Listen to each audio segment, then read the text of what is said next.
Like, do you know what I'm talking about? Like, it was, Turtles. yeah, like the early Teenage Mutant Ninja Turtles, where they're first introducing, like, they're at the random warehouse with all of their video games The and stolen property, and there's the one guy walking away with like a giant ass mohawk. That's like what with the guy who comes to Warthog, right? I guess, because I'm only talking about like the singular movie that I cared about, because I think they did like one, two, or three live action Teenage Mutant Ninja Turtle movies. Um, and I only ever saw the one. I was not given a lot of access to a lot of media as a kid, so it just didn't play out very well. But Mohawks, I always thought about that, and I think I did want one at one point. I just never did anything about it or couldn't do anything about it.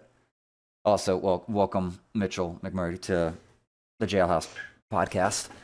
Um, how are we doing? Still stretching out from the Doing day. good. An Good. easy day. I hear, and you were telling me before we got on that like Salt Lake, or at least your side of the Salt Lake world on Tooele has gotten a bunch of snow, so you've just been holed up for the past like day or something like that. Chilling all Sunday. Snowed all Sunday. Outside shoveling. I don't think I went out of the house even. Fantastic. That's. Did you even like have to worry about shoveling anything outside, or did you just like stay home and not even? Did you even work on weekends or anything like that? Uh, if I don't have my kids, I work on Saturdays, but um, I work actually. They're doing maintenance in the machine shop, so it's been shut down for 3 days. They're supposed to get back up and going tonight. All right, I wasn't able to go in. makes sense. Makes sense. So I have a driveway I have to shovel because I have a house. So So I did gotta you keep did you that actually get clear. that shoveled at the top of the morning, or did you just wait and let that ice over? No, I waited till like 11:30 and then went shovel the ice that salt down so the ice wouldn't stay down. Okay. I That's what I had to learn as a Floridian, is that you probably want to move all of the snow as soon as it's stopped snowing. That way, because the powder is way easier to move than once it's like had like a day to like melt a bit and then refreeze. Mm-hmm. As it slows down, you go shovel real quick, then put salt down so anything else that goes down kind of dissolves away. Instantly melts, So when yeah. the sun comes out, you're good. Yeah, no, Yeah. my job I had there, I basically had to help. How do we do it? They did pay someone to clear out the parking lot, like with the truck or whatever, but they would always show up like an hour or two after we had all gotten there. So after a point, it's like, all right, just Ah, get the shovels out, just clear out. Like I would just start doing simple lines down where the parking lines were, so people could just see the lines, park their cars on top of the snow, and then have clean like shoveled places to walk. Because I just thought that was clever. Because it's like, all right, now you know where to park. I don't care if you park on top of snow, and now you've got no snowed, not stepped on snow that now is like extra slippery. Like, it's better to walk on powder than it is to walk on where someone else has kind of walked too much on with snow or melted ice, as I learned. yeah, I mean, if you get pressure on it, right, Yeah, that snow gets compact, and then that's what turns to ice. yeah, So if you don't get it cleared out in time, or just slippery, slidey slush that'll make you drop a bunch of shit on your fucking face. Because I was delivering a lot out to Park City and everything, so that just meant that I had to learn how to walk down undeveloped front yards, let's say, with like a fresh foot of powder on it, and hope I could get inside with like thousands of dollars of equipment without hurting myself or it. Um, like don't drop this, don't drop it, don't drop it. Kind of, it was more of just like putting my foot down and figuring out how far down the snow went, and if I was about to put my foot in between a bunch of rocks, just worrying about some. So Yeah, what? so when you came here from Florida, did you even seen like an ice scraper or anything before for the car? I think I'd seen it somehow or some way or another. Because I'd seen snow a few times as a kid, so like I know my parents like went out to like Colorado for like skiing or snowboarding or skiing or snowing, and so I technically saw snow as like an infant, but that doesn't fucking count.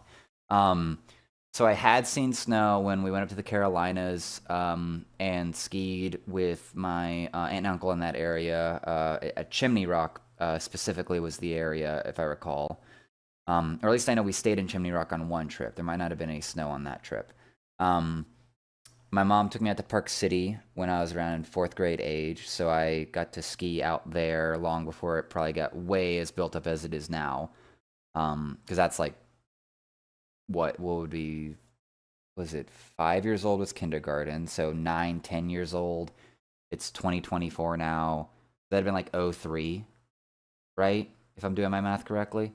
Um, so so yeah, I like skied, I'd Like 10. snowboard, I'd seen snow, all of that.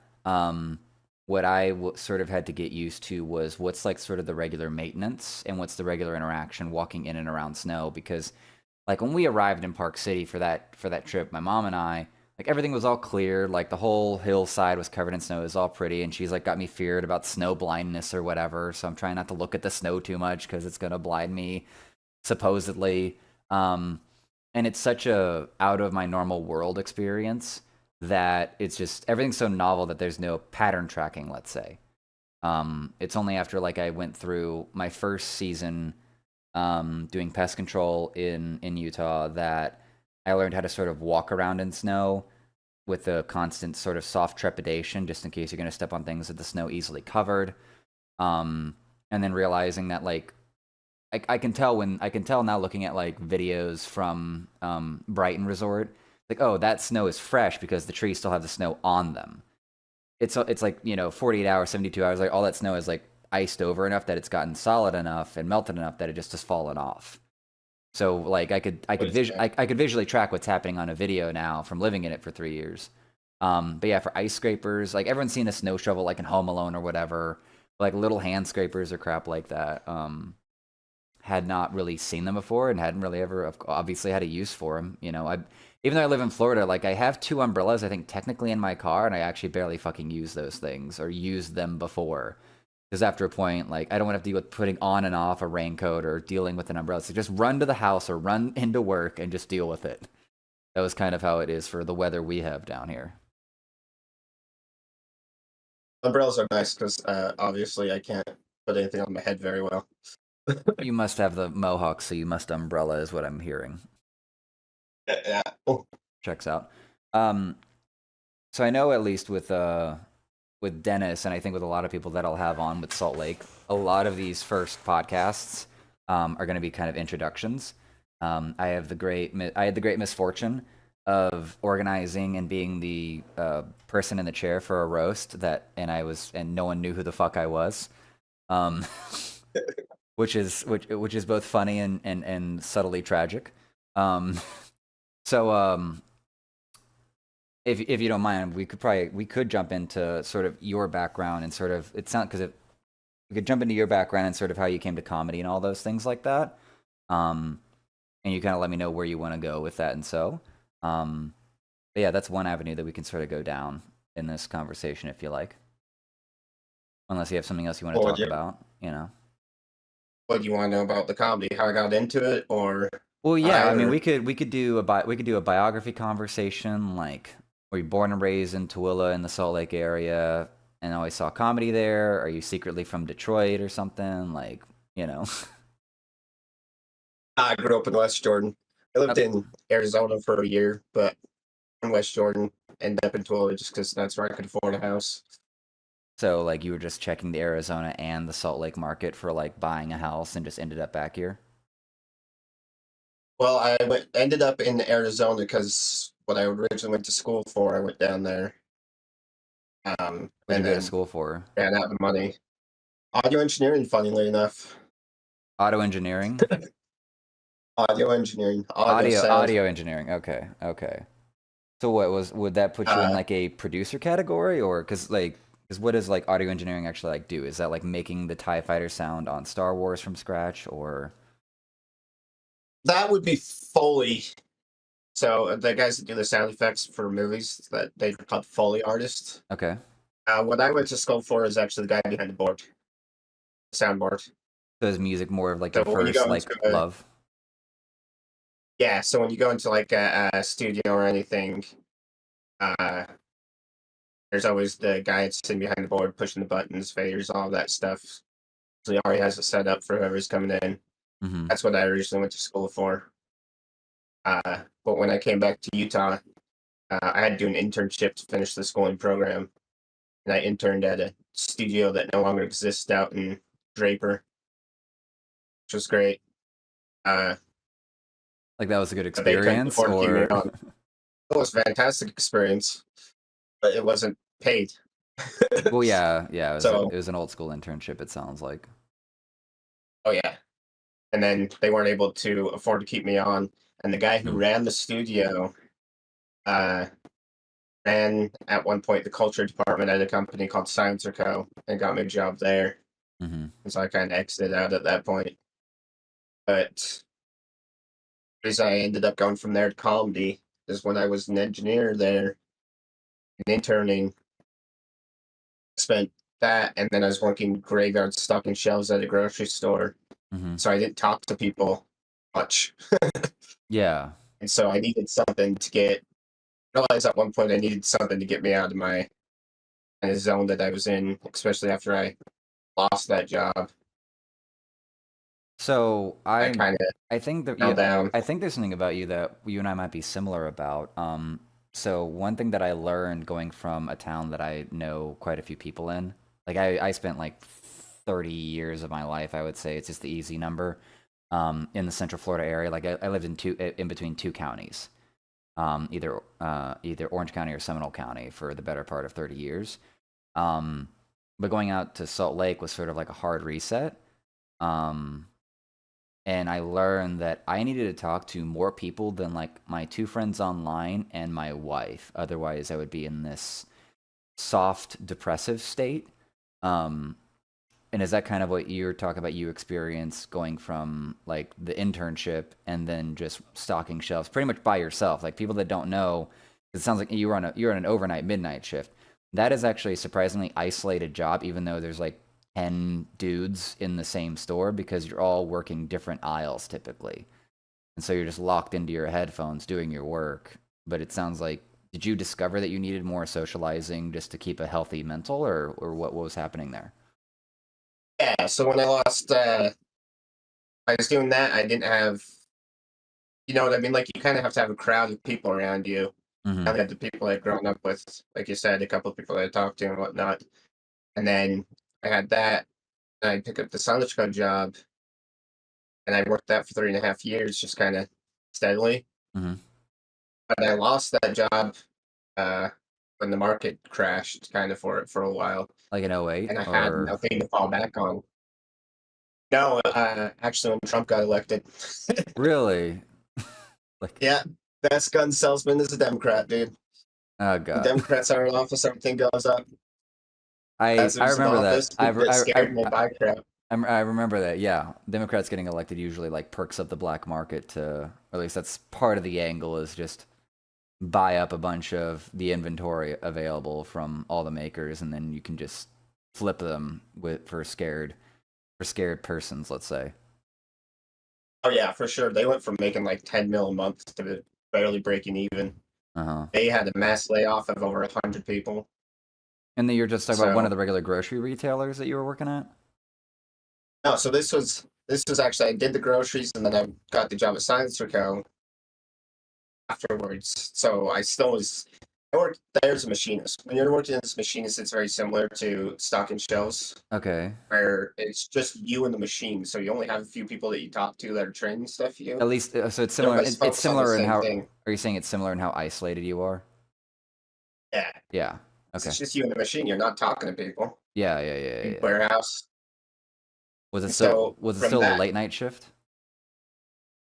yeah, it was a swing shift. Yeah. So I got out at about 2 in the morning, Oh fuck. Oh fuck that. 2 a.m. Yeah. Fuck that, man. That's so bad. It's not. So you don't talk to people. So I went from stocking shelves at midnight and then getting out at 2 a.m. Same thing, just kind of that isolation. And so when I started with that, as you called it, soft kind of despair from that, and then you lose that job and everything kind of holding you up. You didn't have anything to fall back on. Right. And so I kind of had to build everything back up as my life went. And so you fall into that kind of desperation and you kind of look for what you want to do again after that. You know what I mean? Yeah, I think a lot of people And are so, getting that from after COVID, is that once you hit like a type of rock bottom, you sort of reevaluate your values, get to kind of like have a chance to voice what you're doing next. Is that kind of what happened at that time? And how old were you when this is happening? Like, were you single when this was all going down? Because this would no. be, what was this, like 2016, right? So 2016, 20, I think I lost the job. Yeah, I lost the job June in 2016. Right. And I had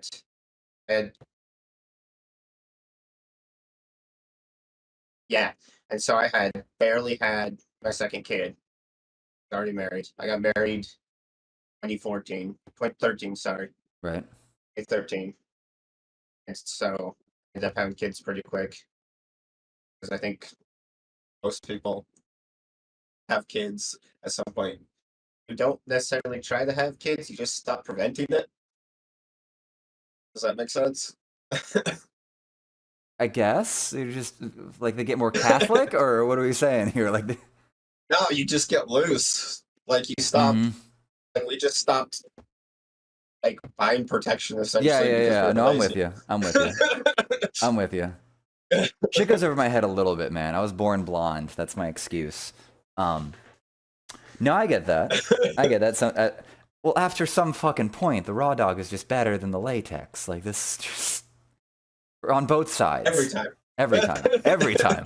Every time. Okay. Yeah, and so I'm stuck there. I just lost this job. I don't have any background Hmm. really to like rely on because I don't have people. I've got two kids, one brand new. It's like, uh, what do I do at this point? And so I picked up whatever jobs I could and realized that I had to get out more. So I started getting out and going to the comedy shows, seeing professionals, and then figuring out when the open mic was. And it actually took me till 2019 to really realize that if you go to an open mic and you see that stuff, oh, anybody can sign up and go up. Yeah. But it took me all the way from that point, 2019, to start going up and creating actual like friendships and stuff with people. Just weird and the wrong time, obviously. What do you mean at Um, the wrong time so I started going up like late October, early November, of like 2019? 2019. Right, and that's like a year before the pandemic. Like the pandemic hit up like February, March of 2020, right? Yeah, Yeah. February. So I only had a few months of doing it before everything shut down. Yeah, that's where. I think Yeah, this a is lot of where. This, people had that same experience. yeah, I know Chuck had the same story. I could have had a very similar story. Part of the thing that I think, at least with how I sew my own narrative, is that me and Chuck technically could have started at the same time, I think, because my wife and I moved to Salt Lake in like December 2020, pretty much. And Mm. I'd already done a few open mics here in Orlando at the Improv, at the other bar, but I had yet to discover the part of the socializing thing that would help me just overcome all of the excess fear or anxieties or paranoias or whatnot that can show up. Um, so I'd learned this, like, yeah, I need to talk to more people to like not be a depressive, but I also, in order to do like stand up, because I'd loved stand up pretty much since like the Blue Collar Comedy Tour, that getting into the community and getting to know people and doing that social engagement um kind of made me perfectly happy to go on stage and do well or do poorly. Kind of free to fail or free to succeed, and be actively, I guess, more analytically productive than emotionally like volatile with the craft, I guess, as another thing. So now the always the classic opening question that I have to ask everyone is like, now what was your relationship with like comedy and stand-up comedy like before you started going to Wise Guys? And I think it sounds like you were just getting a lot of value out of just the social element. Like it sounds like that was at least your first priority. But like what was your initial introduction to sort of comedy, and even stand up? And then what's your sort of relationship with, I guess, the art form? Because it sounds like the social side is really helping you like exist as like a healthier person. Like the art form itself, the first person I saw live was actually at what's now the Delta Center. Hmm. Was the Delta Center, back to the Delta Center. I saw Brian Regan there. Uh, what year? That was the first person I seen live. My first introduction was Brian Regan And did you and see him? Well, did you Gabriel see? I Iglesias. know you can't. Well, Gabriel Iglesias. Both of those are good mentions. Those are both obvious big stars. Do you remember what kind of age you were? Like, would you see him as an adult, as a kid, as a teen, or anything like that? I was an adult. It was definitely post 2016 Right. ish. So it had between 2016 and 2018. So I think it had to be. I was married at the time, Right. so Nice. you know Okay. I went and saw. So around 2016 with one or both of those comics. That was your first Brian Regan specifically, but that was your first time like sort of seeing stand-up comedy or experiencing it at like at all. Seeing it live. I'd watched Right. it on like TV and stuff. It was Okay. one of those things that was kind of growing up in a very religious household. It was one of those things that's very looked at as taboo. Uh-huh. It's that always was fun for me. Did you always have to just dodge Comedy Central or dodge when your parents were seeing you watch Comedy Central or something like that or Oh yeah, for sure. A lot of different things. right. Okay. So you see it live. You had it sneaked in via cable when your parents weren't watching cuz I'm going to assume you grew up Mormon out there in Salt Lake and everything, right? Very much so. Did you go as far as the mission trips and everything? I never went on a mission. You I dodged wasn't that. going to do that. You dodged that bullet. I Okay. had an argument my senior year of high school. Mhm. As soon as I turned 18, I turned 18 right at the top. I was an older kind of half of it. Yeah, yeah, yeah. As soon as I went 18, I was like, I'm a man now. I went up to my parents and was like, I don't want to go to church or anything anymore. And I got the whole, yeah, well, you still live in our house, so you're gonna do that anyways. And so I ended up moving out. 3 days after my high school graduation, I had 3 boxes worth of stuff that I threw in the back of my at the time's girlfriend's car and just I took off, left. Fair enough. Wow. So I ended up dodging the whole Mormon missionary thing, blah blah blah. Okay.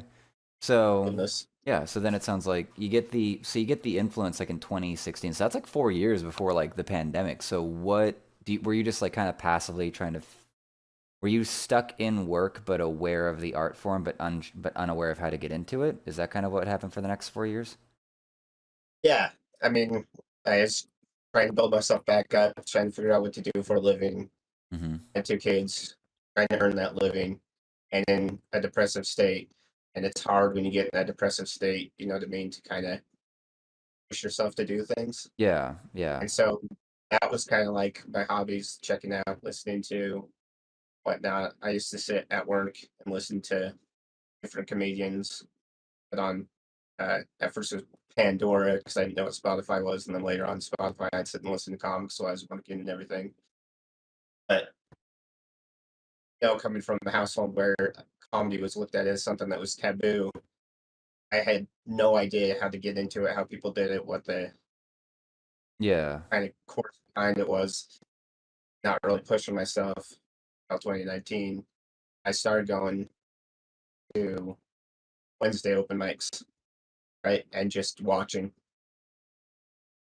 before I realized like, oh, I can get up here and do it. And I was really uh, I don't know if you have this. There's 2 different anxieties that I have.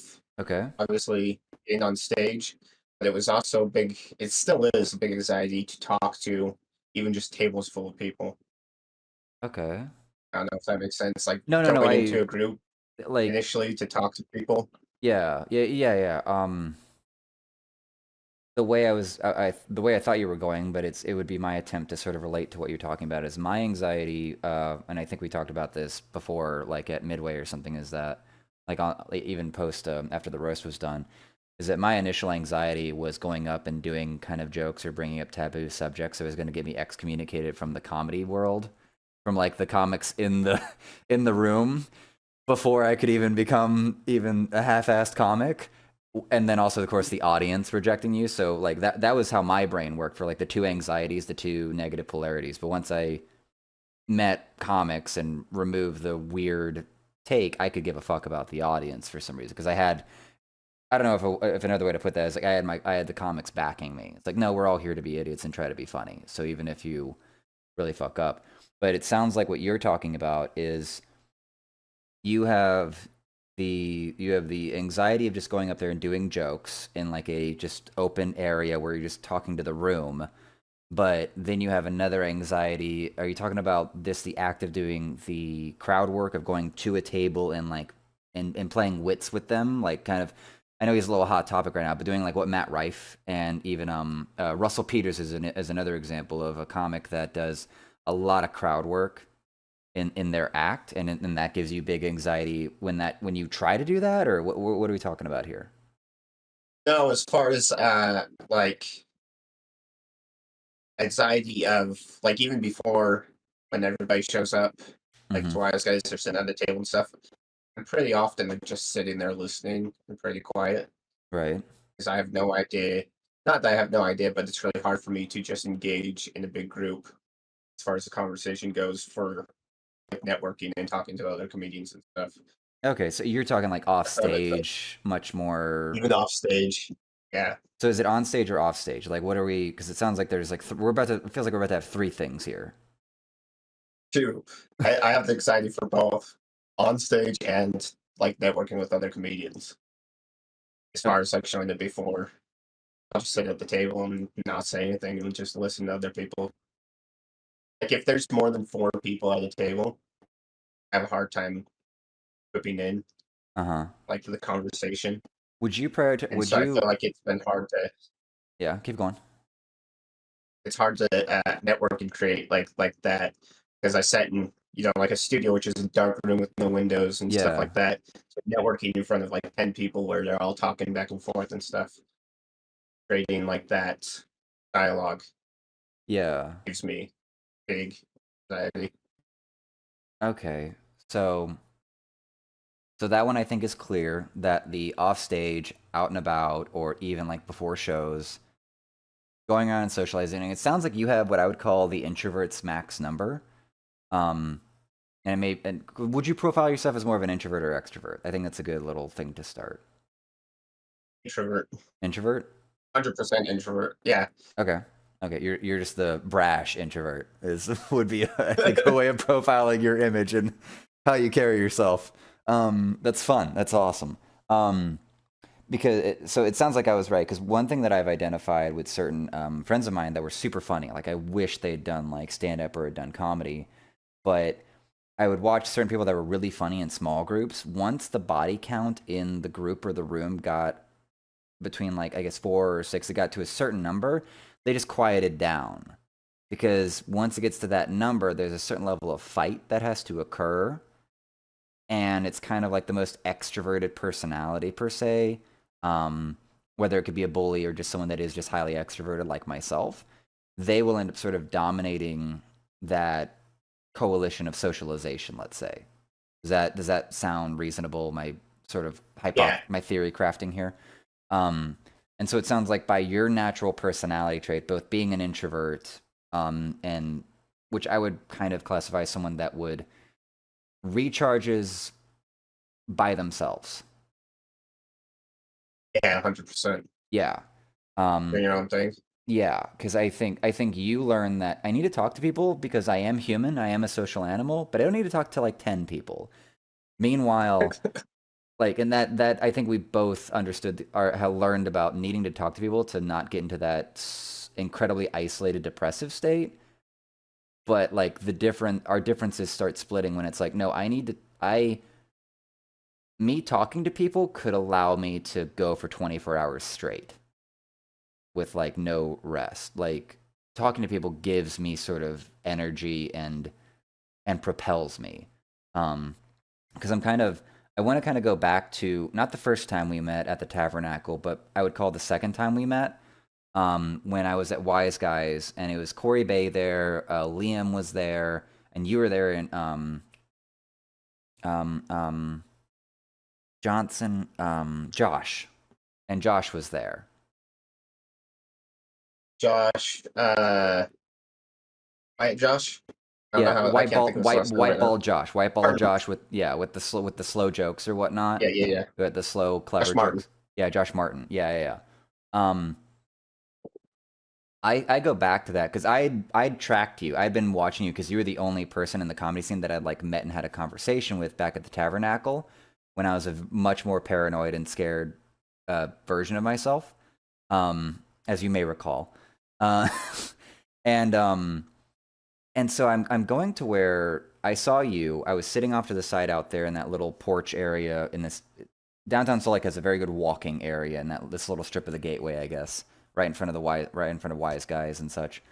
And Mm. it was that day that I decided, I was like, okay, my issue isn't the joke writing part or the getting it's the part where I need to go and talk to people. Like somehow I learned there's like what I talked to you about, what I told you before. I was like, I need to go talk to people to like get over this. So I went over, I used you as like a pivot point to just I don't know, somewhere in my brain I was like, Mitch is gonna validate me as like as a person we're spending any amount of time with by just I guess not kicking me out in 5 seconds. Um And so I just started engaging with people and tossing, but you stayed quiet more often than not because I imagine like the body count hit that limit for you. And maybe you just weren't interested at the time as well, right? Something like that. Yeah, for sure. I was always, especially because I was fairly new at the same time. Yeah. I Well, and this is this past had a summer. hard time This is this past talking to summer. people. This is this past Just the June. past summer. This is June or July. That's like I actually have the damn note on like a journal notepad. And this is where like I'm Oh, remembering a that's very awful. important moment for me. This is just another Tuesday for you probably. Probably. Sorry. Oh, you're good. You're good. You're Yeah, good. I don't know. I get quiet really easy.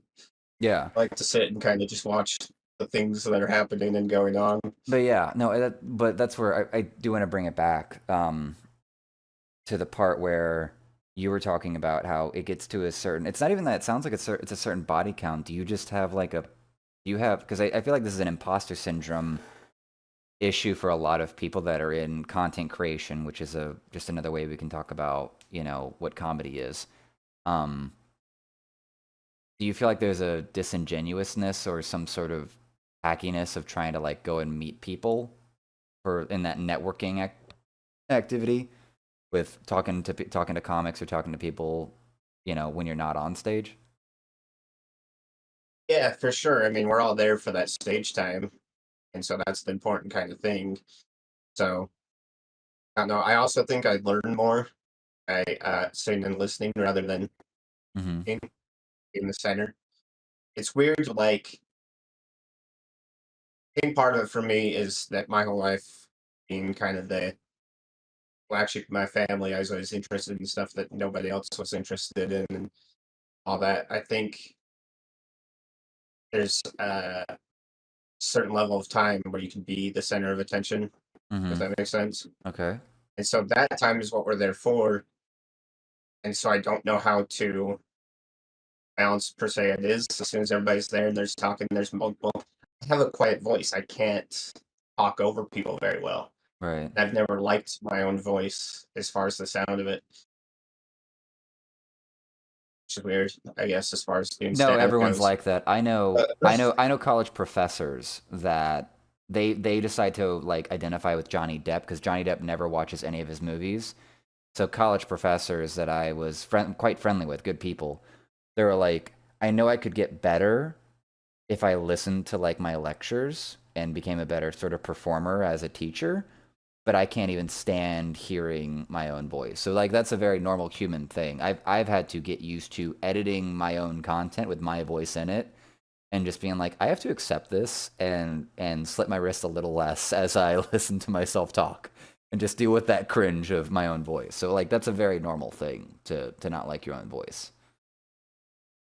Yeah, and so I think part of it is the energy that it takes for me to sit and talk into it. As soon as you get that body count up higher and everybody gets busy and everybody's trying to talk over each other and stuff, I just naturally pull back into my own head and watch what's going on.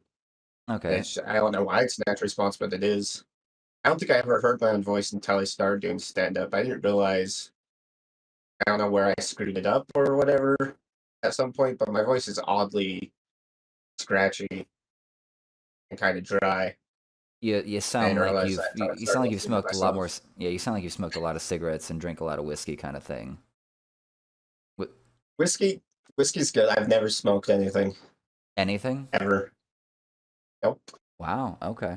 I feel like you've told me that before, but it's still surprising with your aesthetic and everything. Like, no, he's a clean Right. drinker, doesn't smoke a thing. It's like, but he's a punk rocker. Yeah, you know. Well, I grew up around and like started in like middle school and stuff, bunch of skaters and whatnot and all that stuff. Yeah. And so I watched too many people do the whole drug thing and whatnot, and I know a couple of people have overdosed and stuff. That's like, I'm good. Just Right. stick to whiskey. It's fine. Fair enough. What do I you? didn't even start drinking until I was almost 20.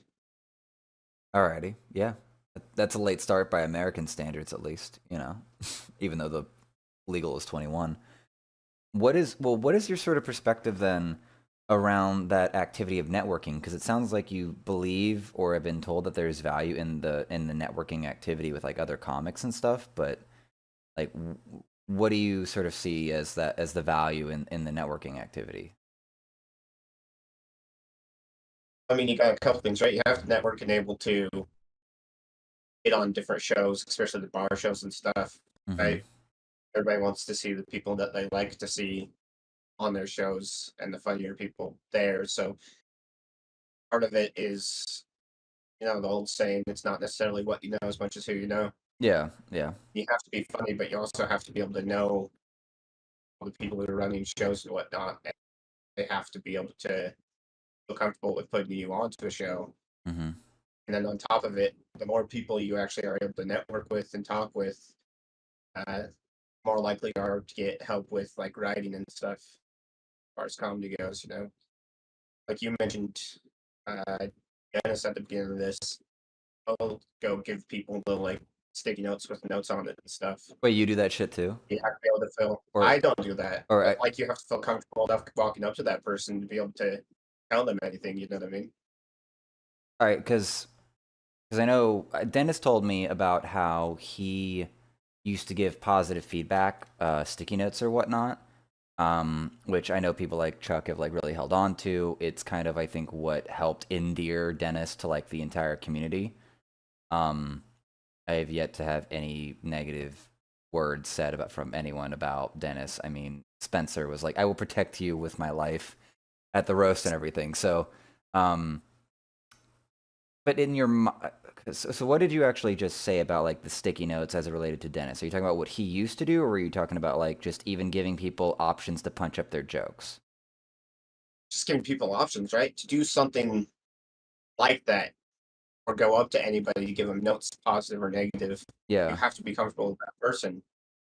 Which right. takes networking to talk to that person. If you don't know the person, you can't just, you know what I mean? I have a hard time thinking people would just walk up and be like, here you go. And so And you have to be able to be comfortable enough yeah, to have that conversation. so well, part of me just is thinking like,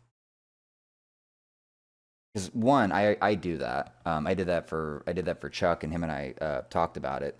Um, Not that there was like a hey get in line kid. It was much more of he had a joke that had like a herpes reference or whatnot. And it had a herpes medication reference, and I basically gave him the notes like you need to figure out how to explain that medication or make that reference for the crowd to sort of be on the same page as you. So when you find a punch or get this punch evolved or whatnot, that can hit better. And I think the last time I saw him run that joke, he had found even a different and an even better punch that, like, my help, I think, was just a step along the way. I don't even think any of my suggestions survived a month of him working out that joke, but that's not relevant to, like, the process of just being like, because part of what I do, I was doing this last night at an open mic, just in my head, just watching someone perform and watching them clearly be in a much more raw state, but they're in a good premise, they're in a good joke. But I watched someone do like a comparison or attempt to begin like a comparison between one thing and another, And then he went to a metaphorical difference of a comparison, like, and the first metaphor was sound as it related to the initial topic line, the initial comparison that he has. And I don't want to. I know this might get a little arbitrary. Um, so let's say he's comparing like the design of iPhones versus the design of like Androids, right? And this is not a part of his joke. I don't know the guy, so I don't want to give any parts of his material away. But he's running like a joke comparison between like an iPhone and an Android or something, and then he goes to like a metaphorical comparison of like, let's say it's a playground design versus like a different playground design, and like one of them is built like in a nice side of town, and one of them is just a bunch of chalk and a sidewalk. Like that's the sort of like rough comparison that I was metaphorically like running on, is that I saw what he was doing and I was like, you started with one metaphor to sort of give an aggrandizement of how good the iPhone is, but you didn't do an equivalent metaphorical comparison over to the shitty version, which was like his Android phone, let's say. Like, and his Android phone was like a 2006 or something like that. It's a piece of shit. And so he could run this metaphorical comparison and find punches inside of that. And so that's what my brain was like whirring on. The moment I saw like the opportunity, I was like, I had to just go to my little sticky notes and just write it out. Like I have the guy's name on, I have the notes to give. I just didn't find the guy, and I am also like 2 open mics deep into the Orlando scene, having moved back. So it's one of those like I know one guy consistently at this point, and I'm still learning the names of like the 2 people, the 2 hosts of the 2 open mics that I have even been to yet. So I sort of get like, I believe that's a good way of saying like I get what you're talking about, of like how often do you see opportunity in other open micers jokes, and you want to give them like punch up opportunities, let's say. Like, do you see it a lot, or do you just have like little moments of that, or? You know, when I watch comedians, I tend to try and see where they're going in my head and Mhm. predict it. Right. But rarely do I actually go up to a comedian and say anything. I think I've only ever done it maybe twice. It's because that goes back to that imposter syndrome thing Right. we were talking How earlier. did I was like, the yeah, I'm not good enough to tell this guy what he's supposed to say, right, to right, figure it out. right. That's a And so I just have it in my head. yeah, that's a normal reaction for sure. Um, the only reason I was able to give Chuck a note was just because him and I had already like kind of, well, we kind of had bonded just by just by talking shit. Like we should have been in the back of the bar, but we were just riffing back and forth while the other open micers were going up, and it's like we're being very rude right now, but we can't help but just like banter over everyone else's bits and stuff. So when I gave him the note, like one, I think I'd explained it to him before, but either way, it was like you need to like bridge this. I was coming in with the constructive, and I also, I think, by my extroversion, and like for me, what I realized if I was going to explain it to someone is that I have this like naive, optimistic childlikeness to like try to give you something that I think would be additive to what you're doing. And so part of the idea is that like, here's a folded like how I picture it in my mind, and I've never actually done this, but it's something about how I think about it. Is like here's a folded like sticky note with my notes, with my little note on a bit that you just did inside of like your 3 or 8 minutes, right, at this open mic. You can either throw the note away immediately and never read it, or you can open it and see if anything I just gave you is serviceable to you. And if it is, great. If it's not, you can still throw it away. I need to still be able to be helpful in how I react to how the comic reacts to my offer, because I have nothing but like this competitiveness, this high attentionness, and this I want to see the win. Like I remember I was at one Tuesday open mic at Wise Guys, and I was just texting myself. I was just texting myself notes for like every open micer as they were coming, just whether or not they were bad, whether or not they had a good premise, whether or not they were just rambling, whether they were too scared of silence, so they were filling all of the gaps with ums, ahs, and things like that. Like I had all of these notes running just to have a stream of consciousness. It wasn't ever going to get sent to anyone because I didn't fucking know anyone. Um, and so at least that's what I would give you is forget like, you know, and this is what I'd probably tell anyone is like, forget the part where you're not good enough to give anyone advice that may have been doing it longer than you or maybe better than you or whatever your brain tells you. It's much more like, what am I trying to do like at the core of this? And at least for how I frame it for me personally is like, I'm seeing opportunity for someone to do something better. And I can offer that and they can reject it or accept it. And that their reaction's on them. My reaction to their reaction is on me. And I don't ever want to stop being helpful because I think I'm clearly aiming for the good. Because, you know, it's never me. As long as I'm coming from that more childlike, sweet, like helpfulness, you can't really bash the kid over the head. You can bash over the asshole. It's coming in as like, you suck, do it like this. You know, like that would be very, if my ego was showing while giving someone or trying to be helpful to someone, then that would be a very proper reason to like, you know, get clobbered, let's say. At least in my head. Right. I don't know if that like makes sense to you or feels like anything useful to you. As long as the feedback is more constructive, or at least attempting to be constructive to the person rather than trying to bring them down. Yeah. And Like you're that's okay with it. yeah, that's a natural initial thing, for sure. What was your experience actually with giving anyone notes? Because you said you gave notes like once or twice before to one or two comics. Like, I think just twice. Uh, Neither more used. Just fine. well, how was the It's just like, like? hey, this Yeah, is what came up to my head when you said this line. This is what popped in my head. yeah. And did you just like verbally talk to them This is about it? the direction you can go. Yeah, it was just a verbal. Right.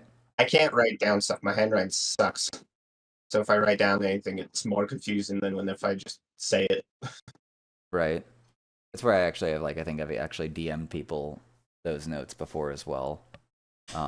No idea if they've been used or not, but I think the people were a little appreciative of it, but we'll see. I mean, one of those where I was also prepared to be like, it's an overexcited new comic. He's got all these good ideas. He's so hopeful. I'm not going to be a dick. Like maybe it was something like that. How often do you write Like stuff that you don't actually use? in terms of just general jokes or comedy or whatnot. Yeah. I would give it maybe a 60-40. How do I think about this? I would say I would call myself prolific only in the amount of premises I am prepared to try to work with.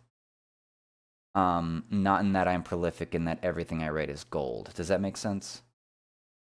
Yeah. So like I wrote a joke probably like a set or two before I went on last night.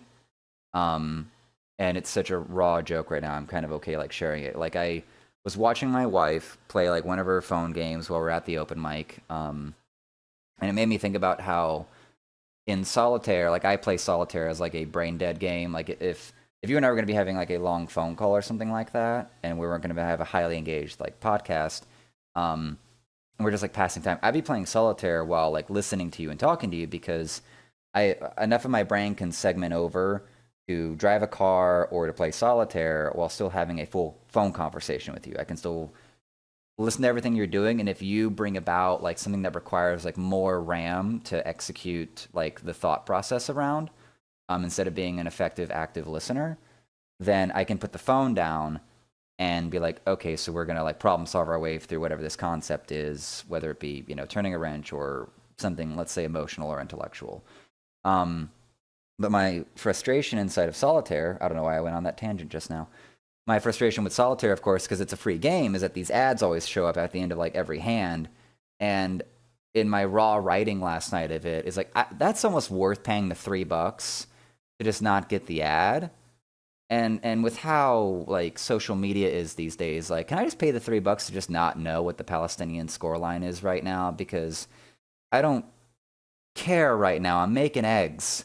Like I don't want to deal with this bullshit or something like that. And so I wrote that out because I ran that metaphorical transition to go from, because I guess I just was optimistic enough to see the opportunity of the annoyance of those ads on all the free apps that we play versus then having some ridiculous comparison to the great tragedy that's going and happening over in Israel and such. Like, can I pay $3 to just not get the bad news about people dying? That's a real inconvenience to me, or something like that. Is the dark humor of that premise and joke attempt that I just came up with and worked on. So I would say, especially with just how many things that I have written over the years, it's between like I'm probably going near 10% or less of what I've ever written and trying to like take on stage or work on or see if it has any legs.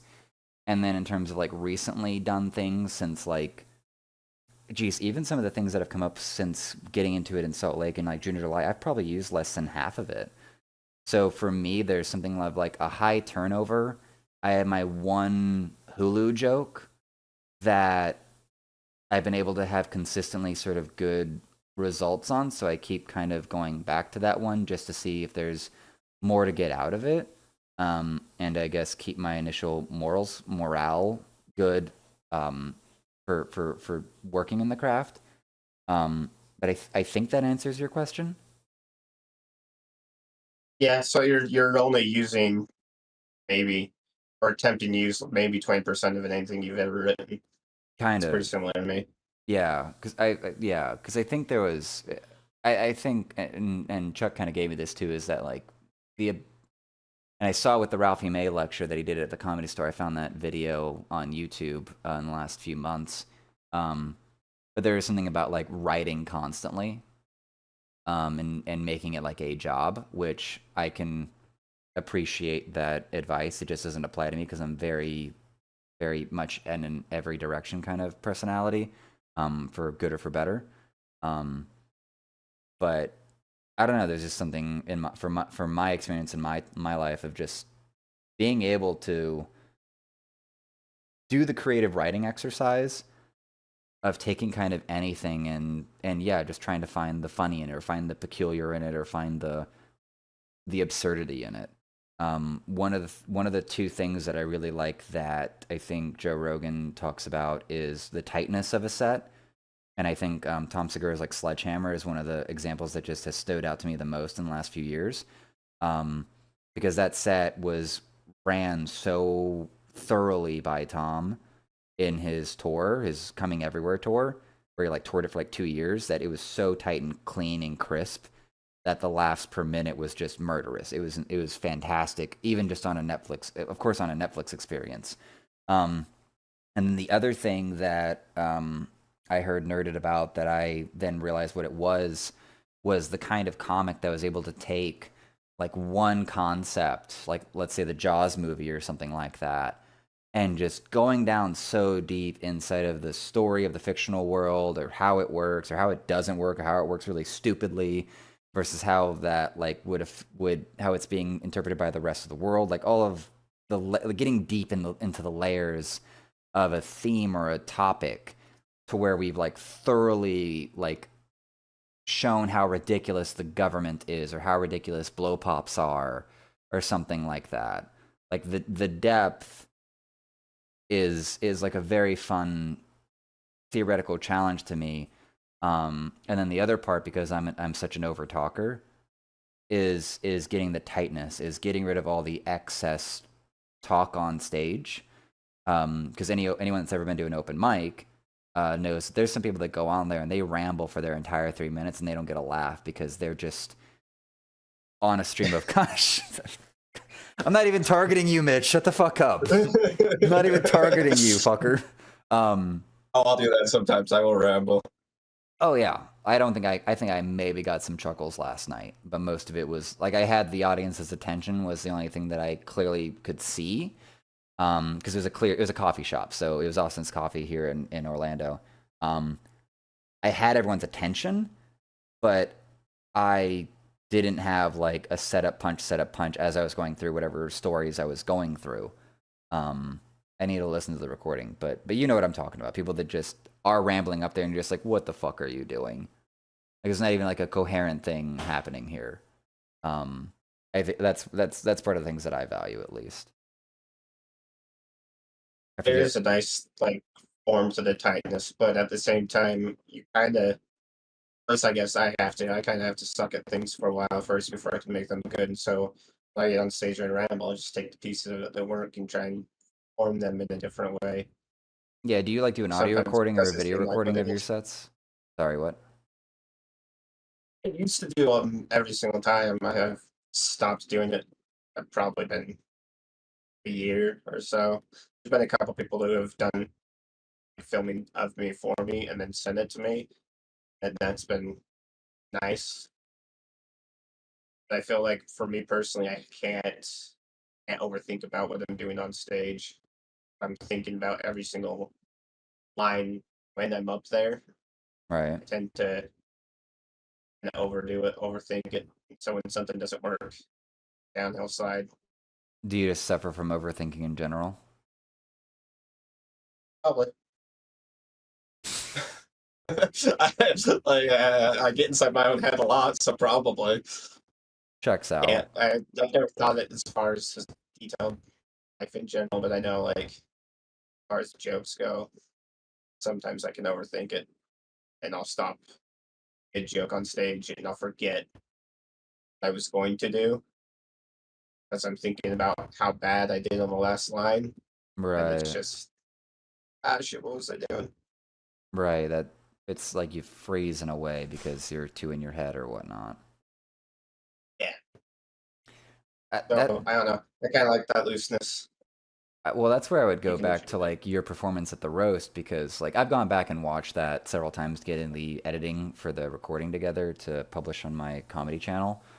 Um, but I know when I was in person and it was live, like I just really loved your energy and your looseness. And I know like the only real crowd members was like my friend and my wife over on another table. But that brashness that you had, that in chargeness that you had, was so cool to see because you are a quieter person, and I'd seen you at Wise Guys open mics just kind of going through stuff and then fucking them up or this overthinking. I feel like I've seen that before. Um, so I guess just it was just so cool to see you just really kind of have a take charge, fuck it attitude. Um, and it's very curious, like what, like like 'cause you told me at the time that having the having an audience to really interact with like really fuels you. Like it's the only extroverted thing about you is, but like I think it's a standard performance thing. If you have a giving audience, then you can play way better than if it's just you and the blacklit audience of a theater or something like that. Yeah, or Wise Guys. Wise Guys is the place I perform the worst at, and I have to be able to not do that. I have to be able to make that change. If I'm at a bar, or whatever, and I feel more free, and nobody cares, so I can say whatever I want, What makes you and feel it'd be less a free lot at better. What makes you feel less free at Wise Guys? Probably, what's the right word here? The it's my own self, right? Like I do it to myself. Okay. The way I perceive how Wise Guys operates Right. versus a bar, which is my own like conscious It shit is, to but I do. also like asking the questions to help people unpack how the fuck they think. Like, what is it about Wise Guys that's different than the bars? I put the own expectation on myself to different stuff. Does that make sense? Like if I'm at a Like, bar do and I'm different kinds of fucking around with jokes, the table, or say less cuss words, not get too racist. Like, what are we talking here? Like, I just look racist, all right. I know, I Um, know. inside I'm pink and squishy like everybody else. Damn it. There's a weird break in my head where if I'm at a bar and I'm just fucking with people, okay, but for some reason I don't have that same ability at Wise Guys. I feel like there's a higher expectation of myself to do better for those people. And where does that expectation come from? myself, Okay. right? Like because I mean you want to be able to do more at a higher level, so you want to be able to be at the clubs and doing stuff and whatnot. Versus at the bar, there's a lot of times that I just kind of get an attitude of who cares really that much about what I say up here. So I'll go on tangents off the top of my head a lot easier Right. because I think nobody's going to remember it in 5 minutes. Versus wise guys, they're there to see comedy. They've seen good comedy. Most of the time, they've seen bad comedy. Here's a That expectation I put on myself to kind of be more than I am, kind of go down this you pressure pathway on yourself. myself. So I'm gonna give you a phrase. If you're in team sports, you'd know, and if you weren't, it's an obvious phrase. Um, have you heard of the phrase, you practice the way you play and you play the way you practice? But And you play the way you then how practice. would And that so and correlate though so between? and so the follow-up question, which is going to be an accusatory question, but it's for exploratory purposes. So I'm not attacking you here, Mitch. Are you lazy at bars with your comedy?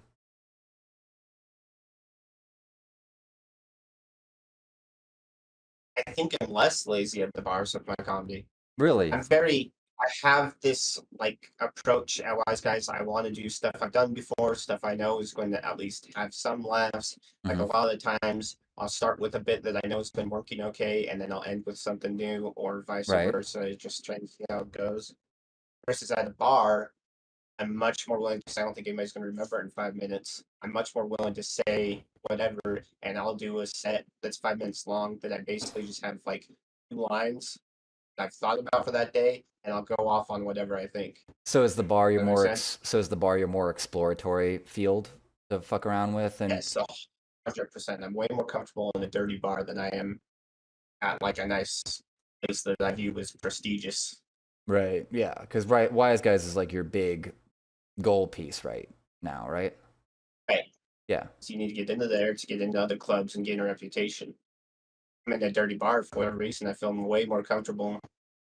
Well, because And like it's the most obvious thing to say, but there's no expectation there, right? Like you've been saying that, but like that's both the good thing and sort of the bad thing about it. This is why I think that phrase was coming into my head is that you practice the way you play and you play the way you practice. And it's kind of a question of like where do you want to experiment and where can you experiment? Where is there places for good experimentation? Where do you have the more refined stuff and so on?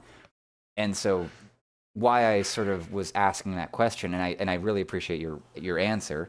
Because I don't take you for a lazy guy, like for most anything that you fucking do. 2 kids, you've been working your whole damn life. I don't think there's ever been a point in your life that you were unemployed on purpose, let's say, or just like happily unemployed. I don't think that's sort of in your Mormon upbringing genes. There's something hardworking if I'm profiling you properly. I'm gonna say something real quick. Can we pause real quick? Yeah, I've just got ether. It's been really bad. yeah. No, you're And that good. could You're just good. come. You're good. We'll cut it. All We'll be good. right. Yeah, yeah. Okay, so we were trying to figure out or trying to talk about your difference in comfortability and performance between like wise guys and bars. And I had brought up the classic sports phrase of you practice the way you play and you play the way you practice. Um, and you said that you have taken certain jokes that have shown some life, some laughs, presumably at the bars, at the other things, at all the non-wise guys venues, and then you go to wise guys, and do they hit not as hard? Do you perform them less comfortably? Like what happens there? Is that like is that how it progresses with some of these jokes? And is that I, sort of like I what? think I think so. I think that like you were talking about the roast and how I was pretty loose with it. Mm-hmm. I can get that way. My delivery sticks a lot better. It's Yeah, a much more natural delivery. But when I get in my head and I don't deliver well, it shows really bad.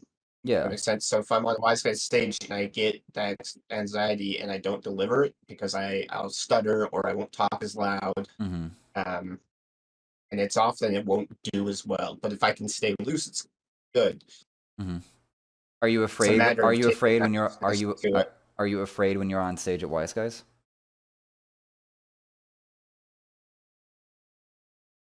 I'd say a little bit. I'd say part of it's being afraid, and part of it's just being too far into my head. Does that make sense? No, it can be both. It can be both. Yeah.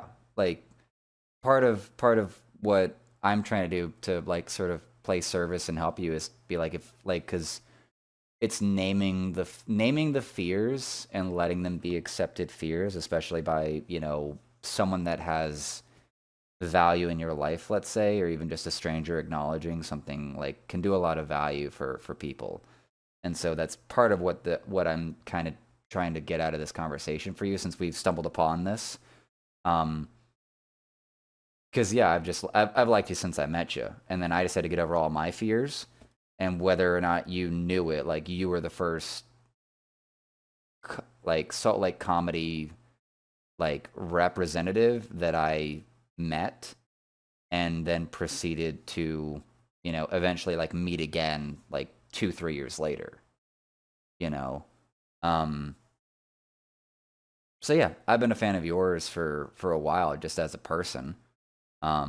And then hearing about like where you go to like Wise Guys, which is like the prestige place of Salt Lake City, and that's where you do your worst work. It's like there's a block there, and if I could help, Yeah, that would hundred be percent. pretty fucking cool to help because I got to see like not Netflix special level shit, but I got to see like the best version of Mitch riffing his ass off inside of a bar that was half comics and half people that didn't care, and then two people that were like my wife and my friend, and it was so fun because like one of the best things that I do as I'm usually like a straight character in the social comedy world, like I in the world where people are in social settings, especially with how it is like with my friends and stuff like that. I'm the straight character, like the like Wayne from Letterkenny.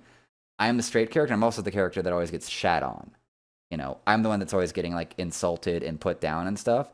So like you getting on stage and telling me to shut the fuck up is right inside of like my brand of like sadomasochist shit.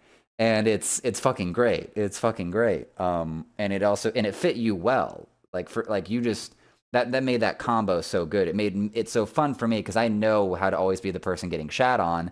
Um, and you played it out so well, and so it's one of those where again I was asking you, were you afraid performing at Wise Guys, or are you afraid when you're on stage at Wise Guys trying to do material that may or may not have shown itself to be doing very well elsewhere?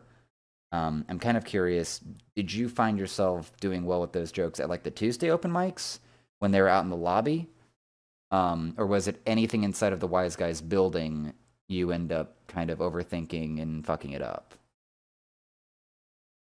I would say I probably did like 20% better in the lounge versus main stage. Right. Did okay at the Rickles too.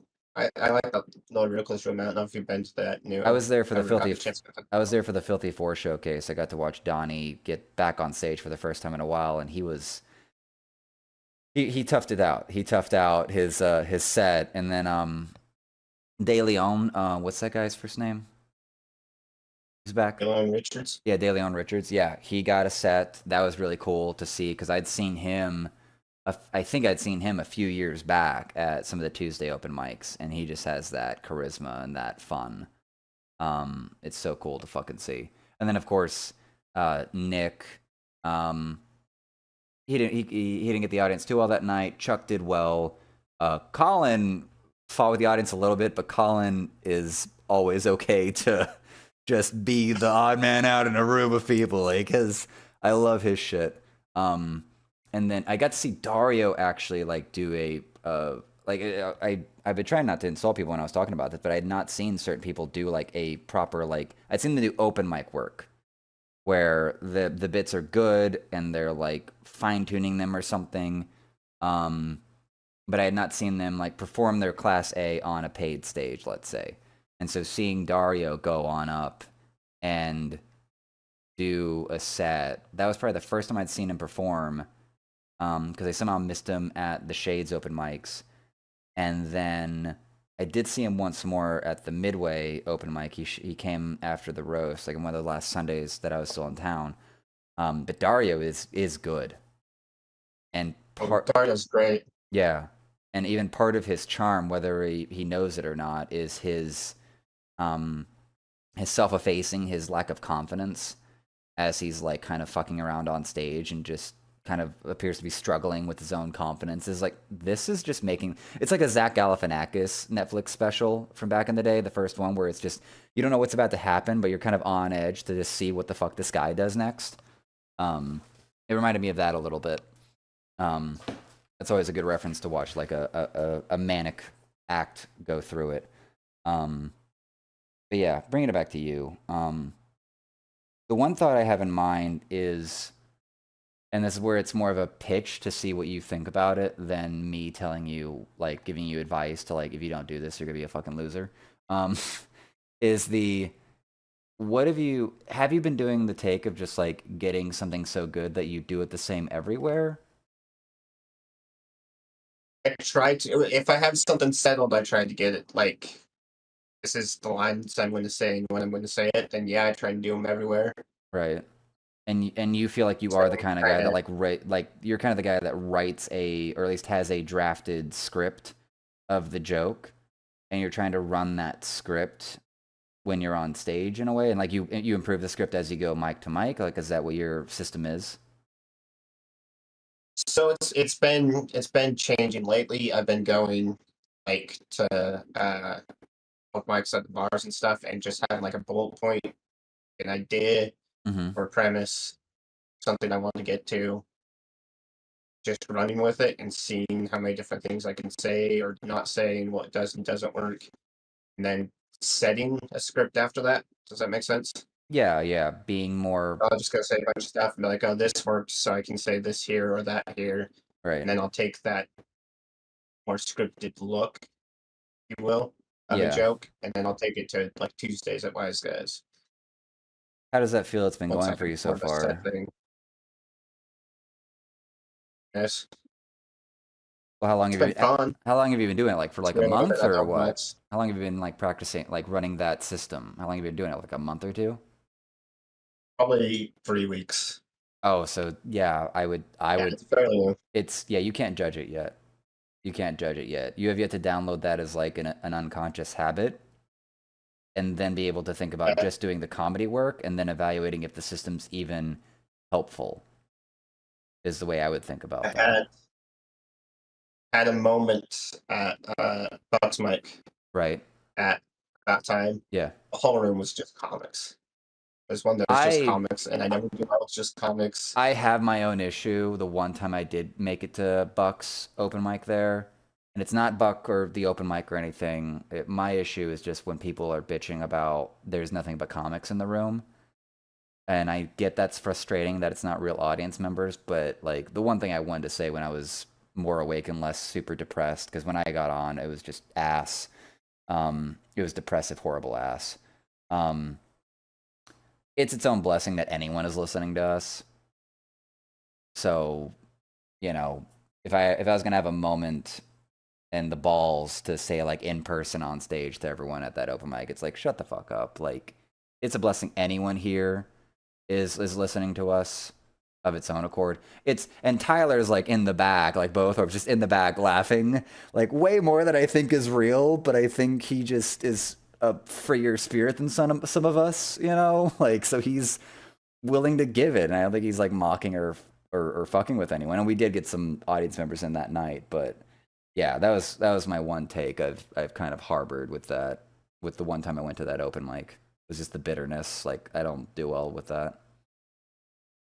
Yeah, it's hard to not do well with that because you get up there and it's just comics. You're like, nobody cares, so why am I even trying? But at this point, I just said, fuck it. I was like, nobody cares, so I'm just going to say whatever I want and start screwing with people or whatever. Right. If they don't like it, they don't like it. Yeah, so how did that But if go they with don't listen the to me, bout time? Is that what you're, yeah, how did that go? it was actually one of the best sets I've had in probably 2 months Right. because the people there, I mean, so not all the comics were paid, but I got some of the comics' attention. I don't remember somebody. said something about starting us off on a high note or something. I was like, I'm pretty sure I'm the only one in this room that probably doesn't get high at any point. Uh-huh. And I just went off on that point and started saying whatever came to my head. And I don't even remember most of what I said, but people came up to me, talked to me afterwards, and it's like, oh, I got a little bit of attention just by fucking around, or then trying to joke I already had or something. Yeah, I I think too often go ahead. get in that headspace of we have this joke or we have this line or we want to change these two words for this joke and see how it says. And it's just room of comics. You're like, oh, I'm not going to get what I want from this. Why am I trying? And you go on this downhill slide instead of just, fuck it. We're going to do what we want. Yeah, have a chaotic optimism or something like that, if you will. Yeah. Um, what was my thought? Have you thought about going on Wise Guys with no plan? I've tried it once, and it was when I first started and went terribly. I also, when I first started, and so I was so nervous. When I first started, I would shake so bad that it would be hard to understand and hear me. And Yeah. so I would sit on the stool because it would calm down the shaking. Yeah. Makes sense. And I think I was more focused on that than what I was saying. So I've gone on Wise Guys with just like an idea or anything in my head. I've gone on and done like a bit that I know doesn't well that I've been working on lately. And then second half just go up with an idea because it was so late. I was like, they're not gonna hear too much. And I got too rambly. Yeah. You were talking about earlier, it was just like, oh, that second half of my set, I was just rambling about nothing. Yeah. So it Um, crashed. yeah, because that was the question I wanted to ask. So let's just say you always get 3 minutes at Wise Guys, but so is that 3 minutes your 3 minutes or is that the club's 3 minutes? And how you think about it? I don't think it's our 3 minutes. I mean, it's our 3 minutes of stage time that we get for sure, but I think it's the audience's 3 minutes. Well, that's fair to like give the audience that. I'm sort of asking the kind of question to sort of posit like where do you place sort of the ownership and the ability to have ownership over the time and the performance that you're giving? Because like the audience, the audience, and this is just me like talking like kind of theory crafting as a very young comic, but there's something about like having ownership over what you're doing, treating the audience as your feedback because that's how this art works. Um, but I don't know. It's kind of like how you acted both, and it sounds like with how about the about time open mic went, Buck's open mic, and then how it was like sort of at the roast was like the most ownership you sort of had. At least I think what I saw was you taking ownership of the time that you were given and rolling with it. Am I like getting too far away like conceptually from like how it actually was for you in those experiences? I think there's a balance, right? Because it is our time to do what we have. Mm-hmm. It's also time that the audience is giving us, so it is their time. I think there has to be a balance between confidence that I've written and the amount of space to rift that I give myself. Mm-hmm. That makes sense. Have you ever watched Big J Okerson? Yeah. Seen him live before, like in No, person? but I did see his like last like his Mad Dog or whatever special. Dog Belly. Dog Belly, yeah. Um, so I've seen him live 3 times. There's something that he has that I really wish that I think I had a little bit of during your roast, and when I do well, where he comes in, he sits on that stool, right? He has his water bottle and he puts the microphone up to him. When he does that, everybody's attention is on him. He's able to grab it and control it in such a way that he can say certain things to pull things out of people that normally might not happen. There's a certain like settled control of the room that confidence gives you Mm-hmm. that I just don't have most of the time. What's your relationship with silence? I've been playing with it more. Uh, Friday they started. I don't remember know if you remember when Chuck was running. Well, not really running, but hosting the mic down in No, but Discord. I seen on his Instagram he started his open mic on Friday nights back up, right? Is that what you're talking about? Yeah, so Yeah. it's back up on Friday nights. There was a moment there where I just sat in the silence for a second, and I just told the audience straight up, I was like, I'm just gonna sit in the awkward silence for a minute because it's kind of fun for me, just to see what their reaction was, and then not say anything. Did they stay silent? Oh yeah, Yeah. I mean, there was a couple of chuckles at first, and then dead silence. How did you feel as that was happening? Entertained. Like, it's just like, fun to watch people like stare at you for a minute. Like, all right, what do we do now? I think it's gotten better. When I first started doing comedy, I felt like I had to fill in every single space. Hmm. Part of that I think comes from the fact that I did work in a music studio. You're in a music studio and you're working with bands and stuff. You want to fill in the space, Yeah. like, musically speaking. And so I think part of it came from that was my background. And so I always was like, oh, I've got to say things here, and I can be very It ramble-on-ish.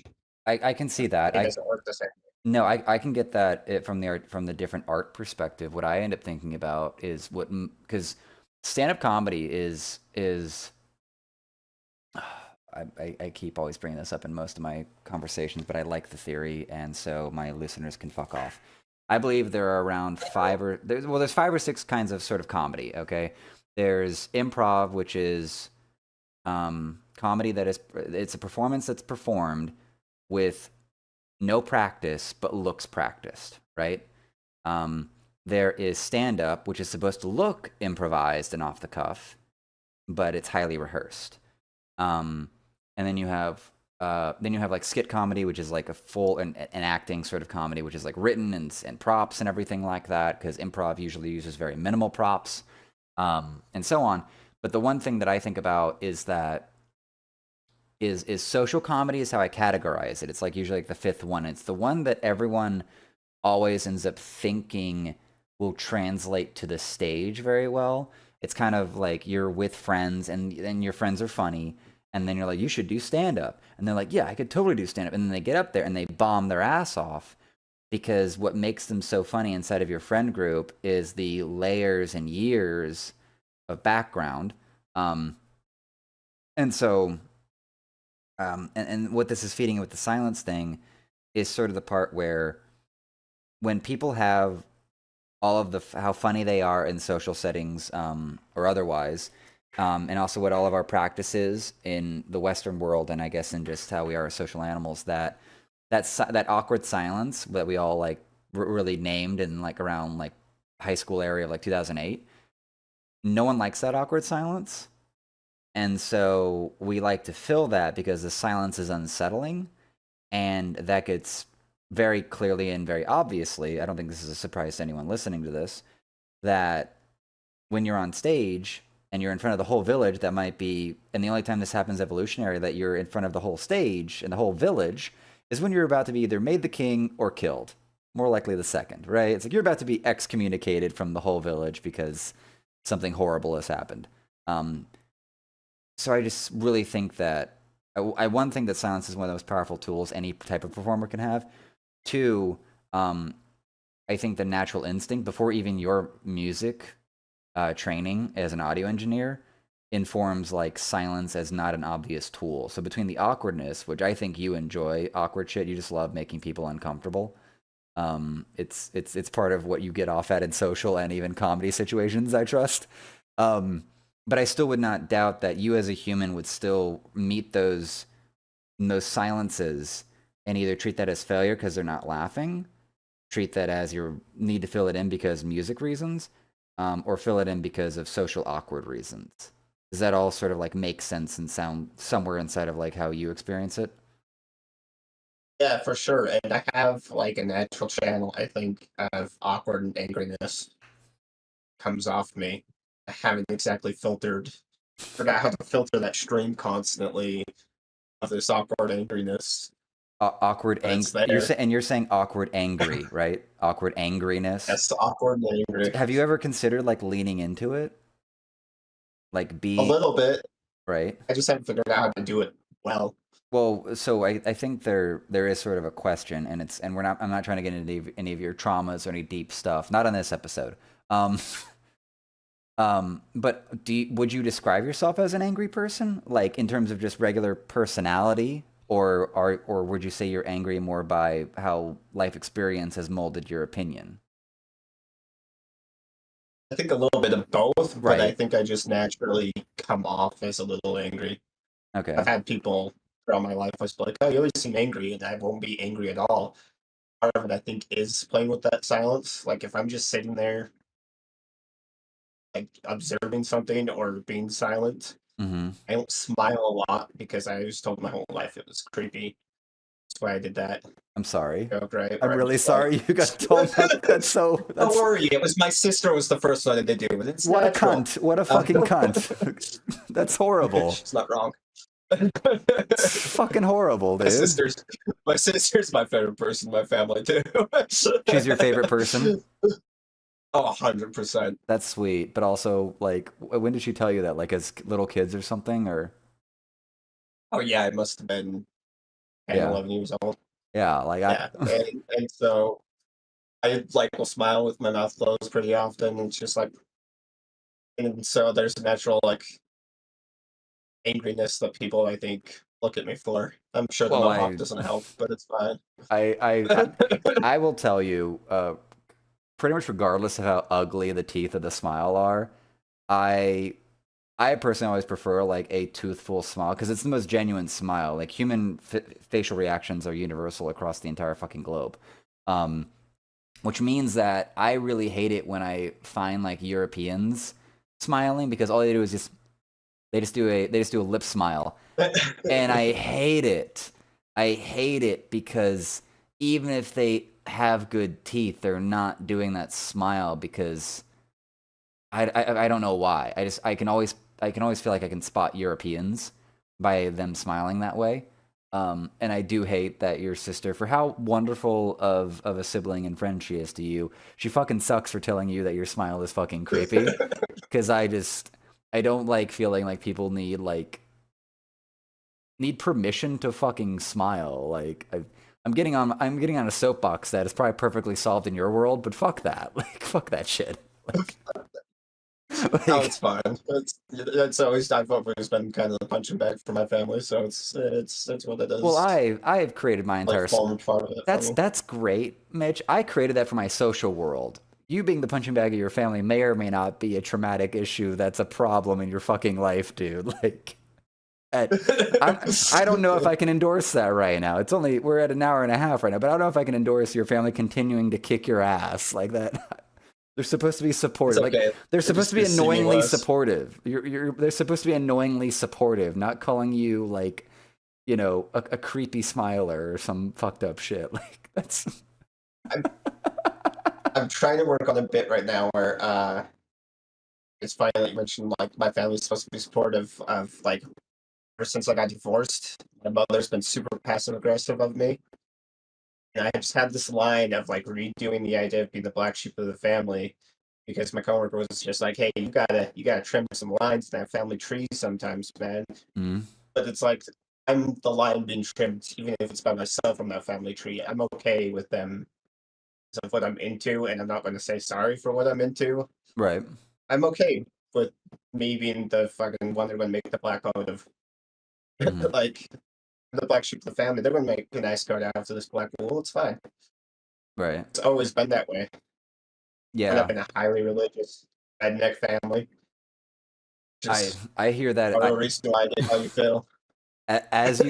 As you present it here in a very raw form, it sounds like poetry, which has very good utility in emotional processing.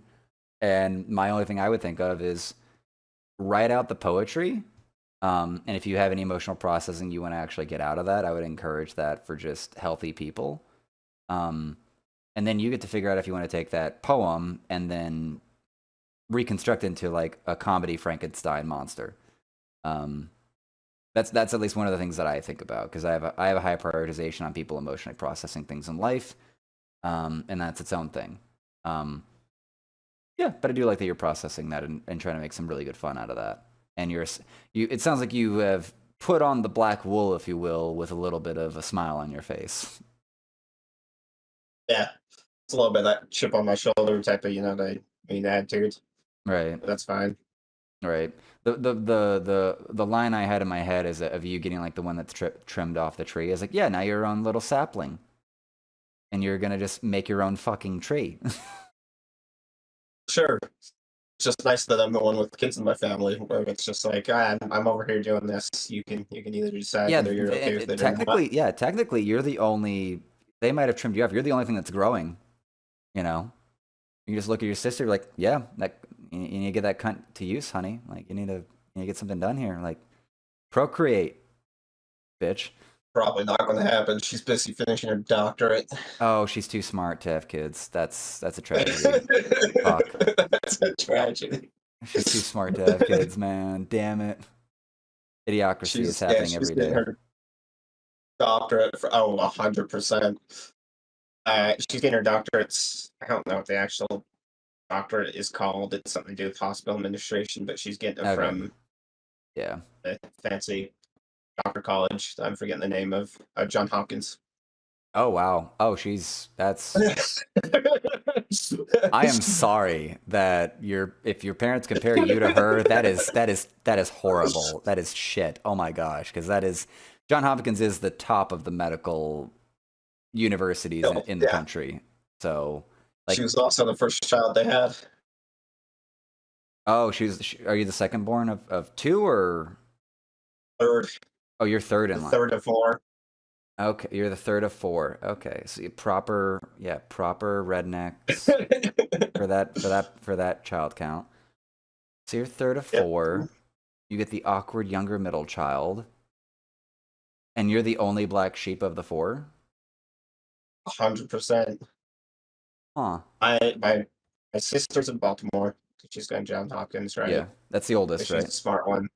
When they're compared, everybody, yeah, she's the oldest firstborn, so everybody's compared to that. Oh God. My brother is the one who still lives with mom and dad, but went on the mission and everything. Still involved. So very In line. almost, yeah. And then my younger brother with special needs. Oh. So I just got stuck. Yeah, you want to talk about middle child awkwardness? I was having a fun conversation with my buddy because I need to go back. I think probably to therapy.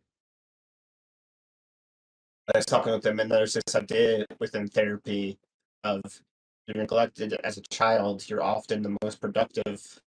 You always feel like you have to be doing something Yep. for yourself because there was nobody else there. Yep. And as I was having this conversation with him, I realized I was on the phone having the conversation and wiping down the walls that my kids tended to touch because they were tired.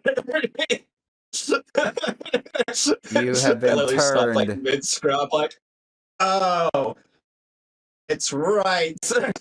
Yeah, it sounds like you've been raised into an overproductive adult. That's rough, buddy. That's That's fine. I also relate. I was an only child. I was an only child. I got all my parents' attention, and it still wasn't enough.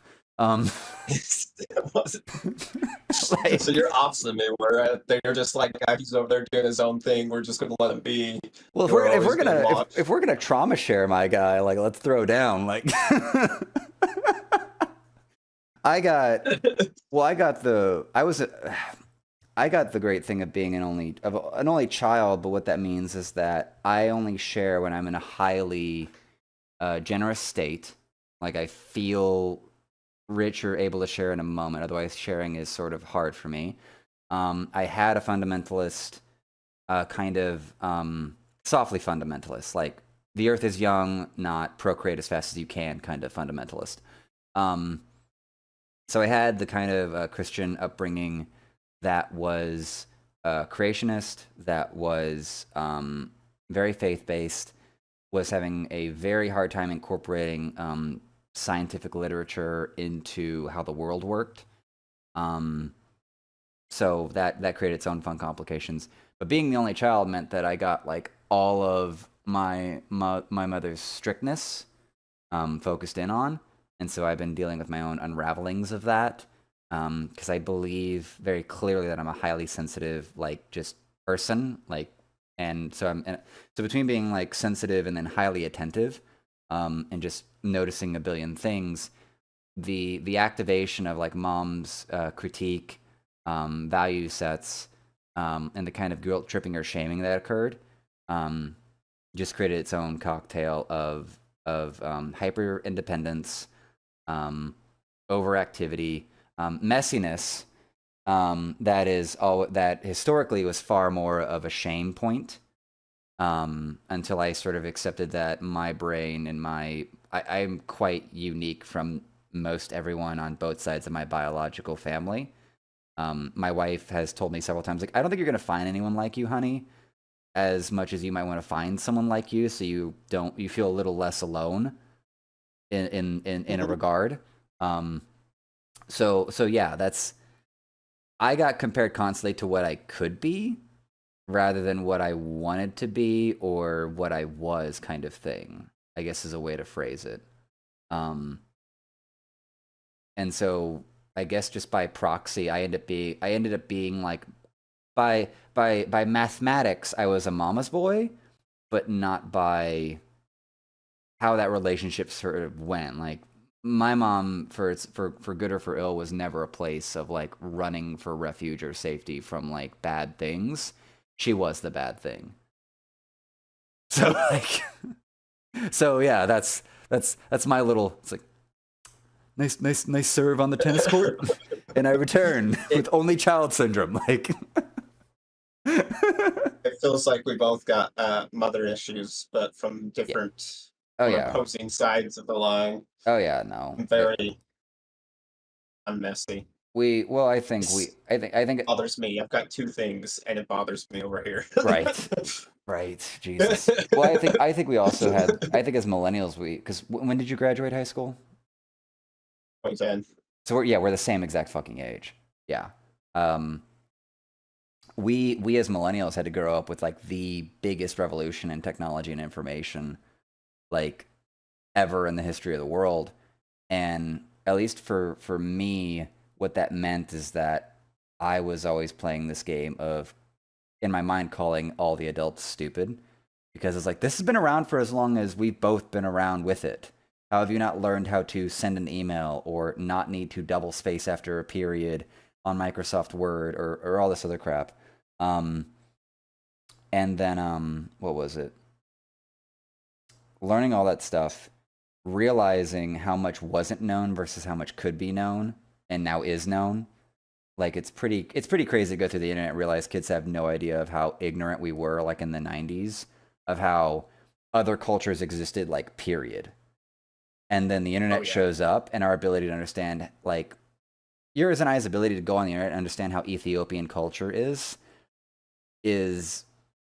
insane, because the only chance you had was to go to a public library and hope they had books about that country and that culture, and so on. So yeah, we grow up with the great advancement in technology and information, adapting to that because of how our brains were at that age. I don't want to even begin thinking about AI. I'm just too old to give a fuck, and I'm 32. 31, 32. Like I don't want to give a fuck. Um, so we grew up with all of those fucking changes, and then all of these expectations and shit from the older world, and it's just a goddamn Molotov cocktail of bullshit. I think I got lucky in how I grew up while I'm a millennial, because I grew up at a level in my household where I got told at one point I know things I don't like I should know. I think I got that comes from a certain level of working myself up. I don't want to say we were poor necessarily, but all my hand-me-downs, including like shoes, were from my cousins. Like, and so I got to see the whole spiel from the dial phone going around to the phone on the wall to the cell phones. I got a whole level of things as a millennial. Yeah. The age I grew up for and level of like financial ability of my family. Yeah. It was like, oh, I'm happy I can afford pants. It got you very grateful for simple things in life. 100%. Yeah, no, that's fantastic. That is very fantastic. Um, yeah, that was very cool. I'm still appreciating just And the going outside and playing thing. I love playgrounds. But look at me funny. I'll take my kids to playgrounds and climb on like the outside and stuff of them. The kind of climbing you could do as a kid, but now like I can handle that jump and I can just monkey up on the side of this thing like Yeah, freaking yeah. King Kong. I'm doing all the things we're supposed to tell the kids not to do for Right. safety purposes. I'm like, it's fine. What's the worst that's going to happen? Oh yeah. No. I think about if like I'm just the dad at the playground. One, I've got my pipe tobacco, but two, um, but just shut up, Karen. Go get him. Nice black eye. Like but I'm just like, because what I think about is just like no, like I think a lot of what I end up thinking about there is like no, I want the kid to be able to climb around on all things that all of the mother everything that the mother is scared about. I like any standard stereotypical mother's gonna be scared of. I was like, okay, then I'm gonna be the dad that's present. Like, no, they're gonna do this, and I'm gonna be right here. So that while they're monkey barring on the exterior of the playground, it's like, okay, where can I be positioned on the ground or even on the wall to be like, and pff, all right, there we go, back up, let's go. Like, I think that affected growing up like that me too, as far as like comedy. Like I have to do things really bad first before I can yeah, do them well. I yeah, have to no, work through from the bottom yeah. up through things. Takes me time. Like me and you both started in a similar time as Chuck, but look how far Chuck's got Well, because his inhibitions really aren't there versus me. I have to do things really poorly and work from the bottom. And so it's going to take me way more time to be kind of in that game as you talk about where I'm loose on stage and just talking. yeah, well, and I think you guys just have different challenges. And also Chuck has like a very different sort of life experience between like a way of pointing this out because even I reconnected with a high school friend also at that open mic I was at last night.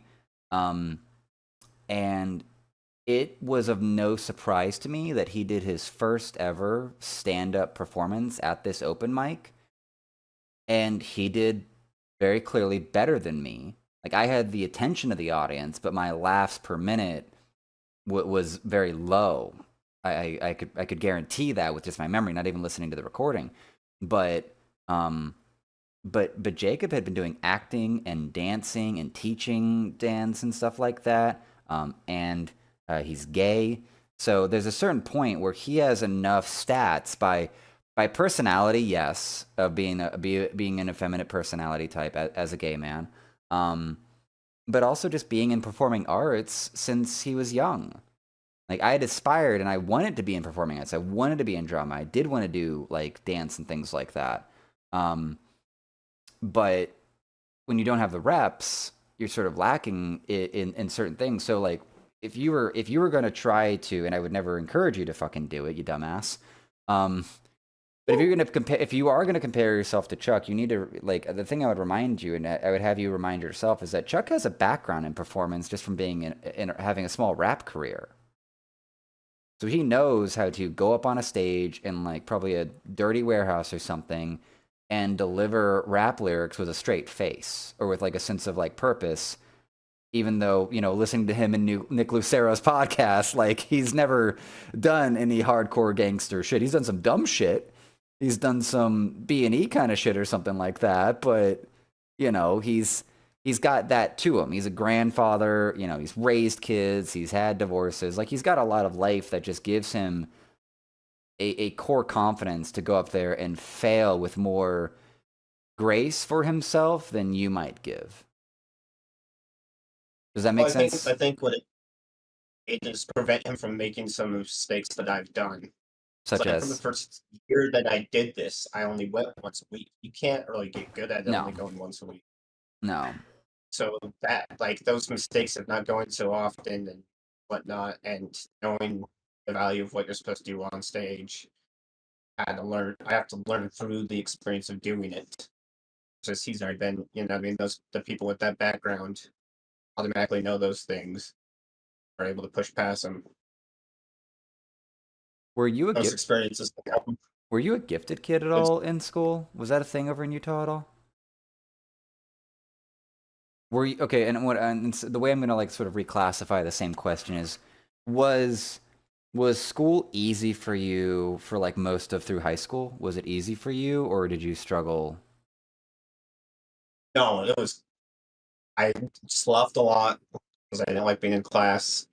Uh, I don't do well in the standard, like sit at desk with 40 different people in the room type of thing.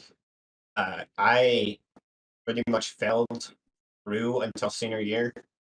I made up 8 full credits my senior year through packets and extra classes, able to graduate along with the But regular curriculum. yeah, but that's clearly not an indication of your intelligence. It sounds far more like your interest and ability, not even ability.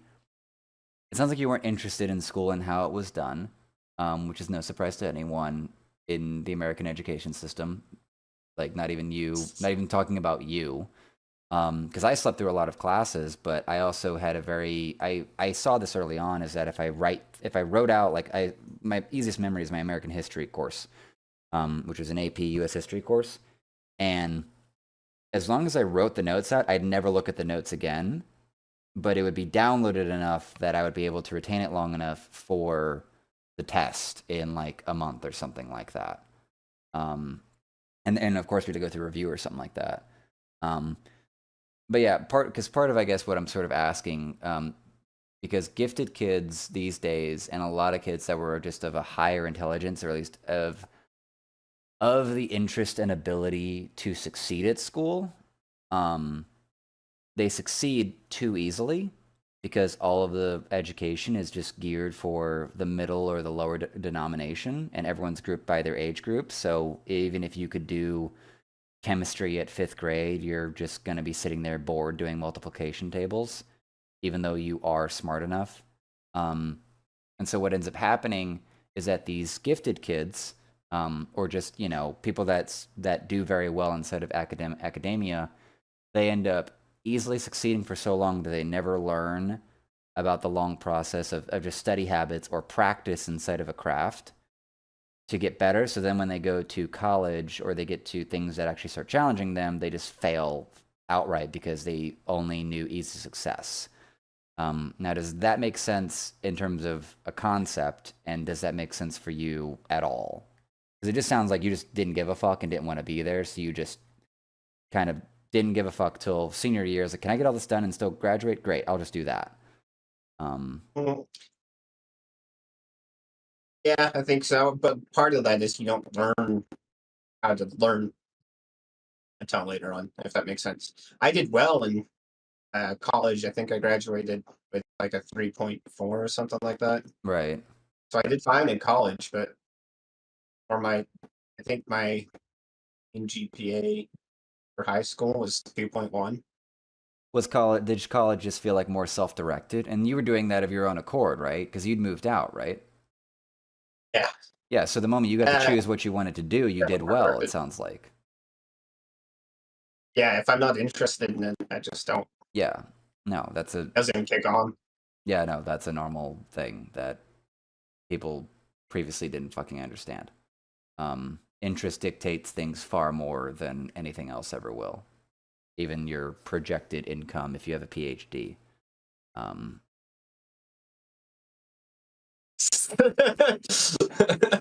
so, Yeah, college was a lot funner. and you just did audio engineering, you said, More right? fun. Yeah. And you're saying that was just fun for was that more fun for you in terms of just how the education was, or just the social and the college activities? Like, what was fun about it for you? Yeah, for sure. I mean, there was only because it was a grade school, a tech school, and so there was only when we finished the year, like the schooling before we all went to internship. I think there was 9 people in my class only. Started with like 12. Right. And it was a lot more based in doing the actual stuff Yeah. rather than just Reading a book essays about and it, crap and like that. yeah. I know that checks out. That checks out. Definitely the type of person who has to learn through hands-on doing, Yeah. which means you're gonna fail a lot along the way. Yeah, but I mean, have you gotten to the point, maybe not in comedy, but in other things where the failure sort of feels good because it's like it's a learning thing or whatnot? Yeah, I think there's also understanding of trying to think of what the quote is. There's a quote something along the lines of the people who have mastered a subject have often failed more times than other people have even tried. Yeah, I know that kind of quote you're talking about. There's like a Michael Jordan version of that quote of, how many shots he took versus how many he made versus like the infinite number he missed on his way to becoming Michael Jordan. So yeah, I know what you're talking about. Well, Yeah. shit. Cool. Although I did get that from Michael Jordan for sure. No, I remember seeing like a poster at like my biology class for some reason in ninth grade. Um, there was just that like inspirational quote there, and I'm just like, that has to do with frogs, totally. um,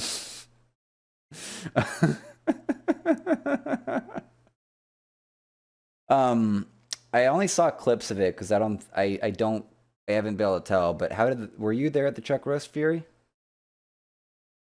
Yeah, and it was I think I just bombed Down hard on syndrome that that one. shit up. I just think I just dyslexic that word actually. Did you just Chuck Roast Down Fury? Well, you're thinking roast like you cook. That's the problem. Which is great, by the way, because I have a calendar on my fridge. Uh-huh. You just use like dry erase, and so it just said chuck roast on that Sunday, which for most people is more about what you cook rather than even going to talk shit about some old balding fucking white dudes. Well, how did that go? How did that go for y'all and for you? I was kind of excited because yours was fun, and so I was kind of wanted to do it. And this time they set all the roasters on the table right up front. But I think the problem with that is it coming with the same amount of confidence, and that bar is kind of hit and miss. Yeah. And there was some football game going on. It wasn't Raiders, I know, because they wouldn't have let us do it, but it was some other football game, and there's a big table over there that just wanted to watch the football game. It's Yeah. like they kept yelling out and stuff during it, like, this. And so, yeah, I didn't do as near as well on that one as I did on yours. That's all right. I had a kind of a higher concept joke that I tried to do too, versus what I tried to do on yours. Right. Yeah. But How do you feel about roast material for you in general or roast work? for yours, I was really nervous because I didn't want to come off as too mean. Yeah, that's usually everyone's That's concern. always been my concern with roasts. Is Mhm. I don't want to come off as like fuck this guy. Right. But once yours went decent and I felt decent about it, I was like, okay, we can try more of this. I liked, But especially as the target for everyone, I like to be as giving and as wholesome while I was being roasted with everyone. And in fact, the I've told Spencer this, and I have not told Aaron, but Aaron's opening joke for me was a little of a zinger, where it's like usually we reserve this for people that have been in comedy for longer than 15 minutes, but I guess we're throwing that out the window. And I was like, that's funny. It also zings a little. And then Spencer's, I've actually marked it inside of the timeline on the editing as like, ouch, for certain jokes that he had.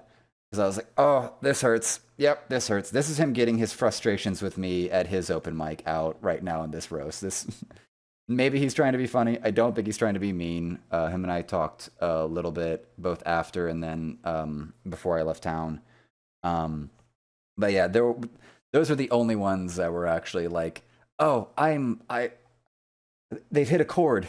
They've hit a chord. I need to deal with this chord. So yeah, I see. I bet I get what you're worried about with trying to be mean. Um, I I always suggest this to people, but go back and look at like Don Rickles roasting people at the old school ones.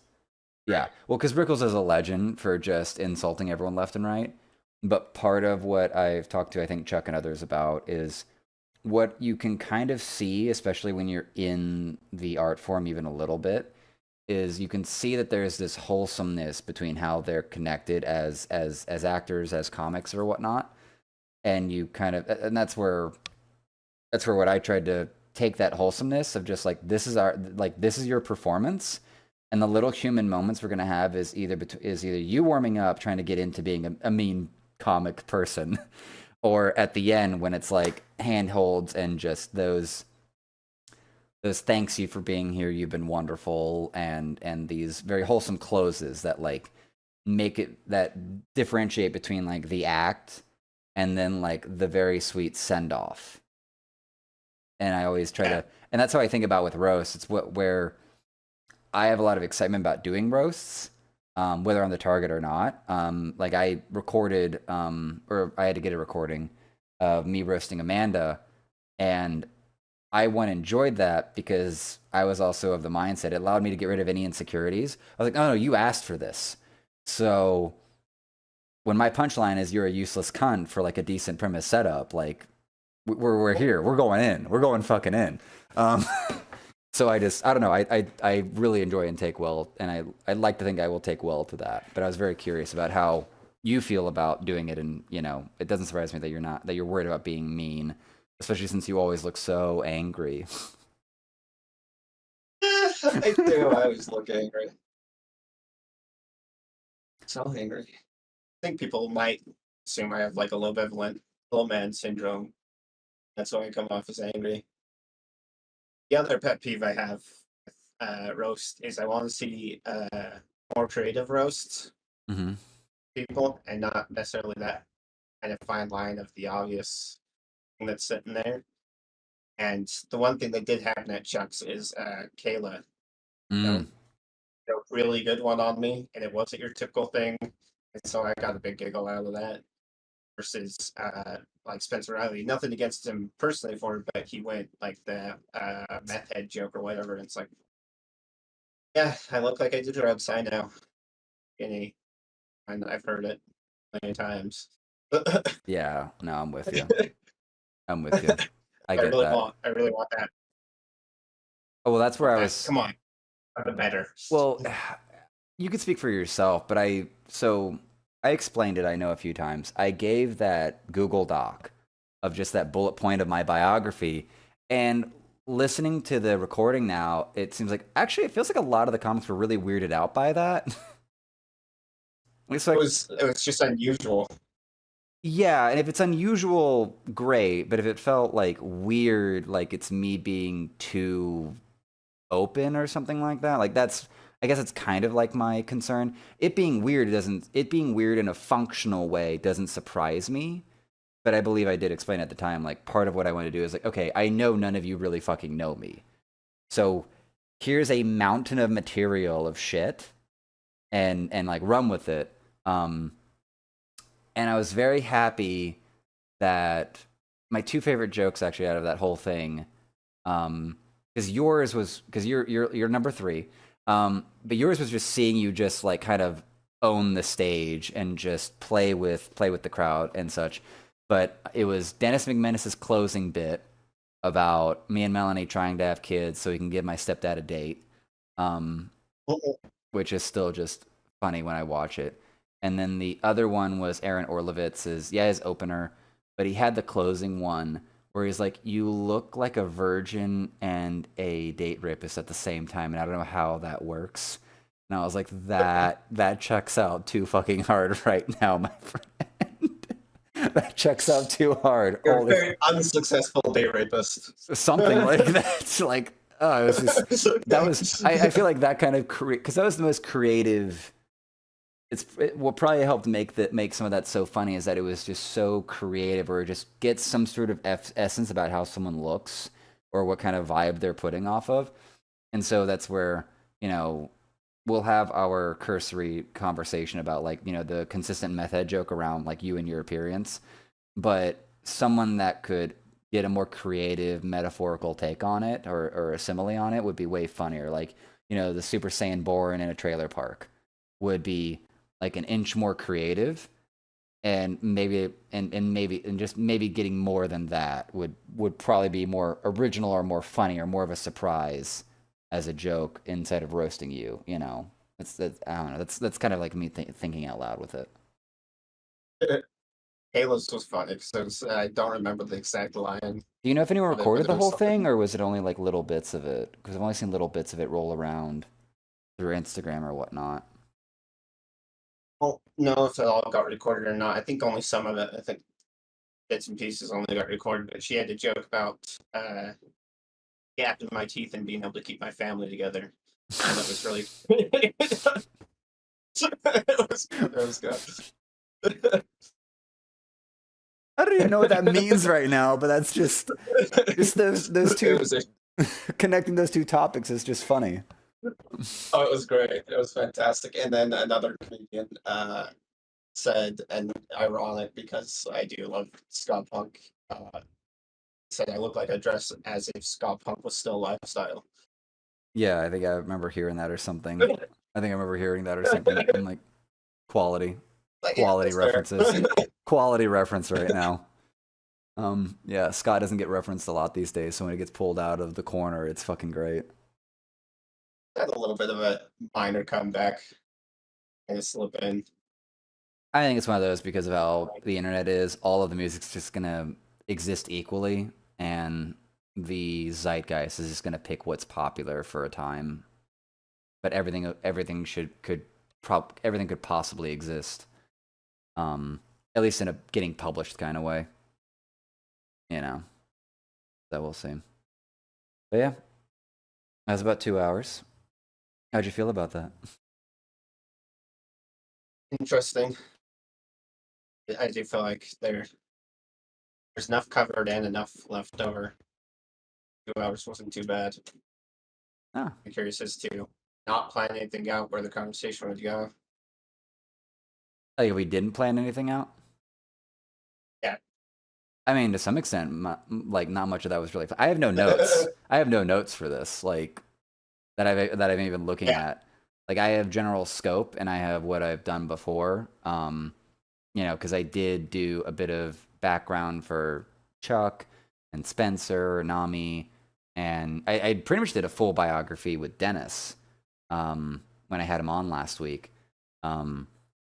Just going through like his divorce because apparently there's a bunch of winners in Salt Lake, and there's a lot of us. There is a lot of us.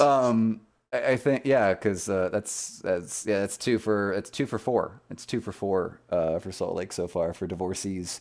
But as far as you interviewed, yeah, because the way I would talk about it as we wrap up is that I had Chuck on first because Chuck was easy. I kind of befriended Chuck, and we've been chatting between. Yeah, he's the king. He's the biggest winner. He's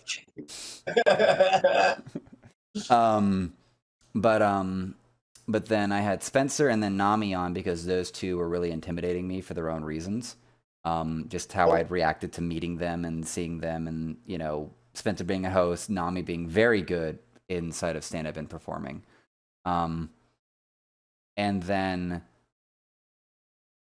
So once I got those 3 accomplished, I was like, okay, I can revive this podcast and actually do something that I've been wanting to do since like 2019, 2018. And I've just gotten through I've gotten through a majority of the mental hurdles, and still am hitting a few of them. But getting them to just do the podcast, do that. But yeah, Chuck, divorcee, Nami and Spencer, never married, and then you. So yeah, and then Dennis. So that's 3 for 5. It's 3 for 5 actually in terms of divorcee counts, which is just a random silly fact. I don't even know why that's important. But yeah, anything you wanted to plug? Do you have any showcases or anything coming up? I am going to try to get this up. I need to get Dennis's up because we recorded on Thursday. But is there anything you wanted to shout out? Any showcases you got going up that you're featuring on or anything like that?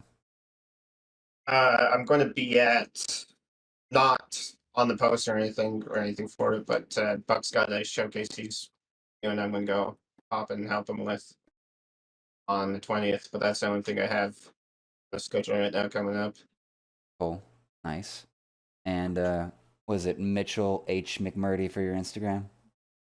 If you post anything there? Yeah, I need to be better about posting things online. It's hard. It's very hard. I gotta remember to post things on. Cool. Well, is there anything you wanted to hit on before we get out of here, man?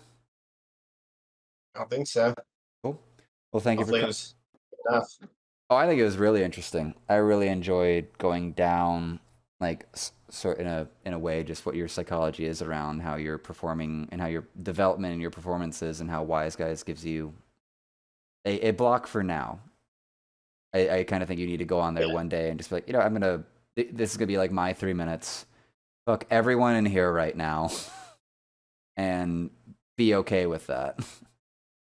It does feel like I've got to go up with that attitude. Just this, fuck everybody. This is what we're doing.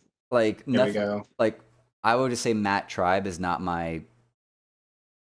I don't have a taste for his kind of entertainment. I love Matt Tribe. He's chaos on the stage, and He fantastic. is. He is, and I will not ever like. Part of my mindset for coming into the Orlando scene is I don't decide who's funny, the audience does. And Matt Tribe is the biggest example of not my taste, but clearly entertaining, clearly interesting, and gives me a headache. The headache does not disqualify him from being a bookable, good entertainer. But for you, it's like, well, take some of that Matt Tribe chaos energy and apply your anger to it or something, you know. And see if you and have that fun with it, let's say. So Less pessimistic about myself as I get off stage. yeah, I think is the key to unlocking that little bit of stream of what I need to get into. yeah. I'd say stop. I'd say for a while you could stop evaluating yourself on your performance and evaluate yourself on how you're thinking about your performance, which is like some meditative, shit. But you can watch how you think and then note. This is actually a fact, and we can leave on this. Noticing the behavior, specifically like even the mental behavior, is the first step and damn near like the last step of sort of fixing that poor mental pattern. It's not, I've noticed it, now I have to do something about it. It's just noticing, oh, that's how I think about that. And just by noticing it, you will sort of automatically like fix it. It's some kind of wushu sounding shit, but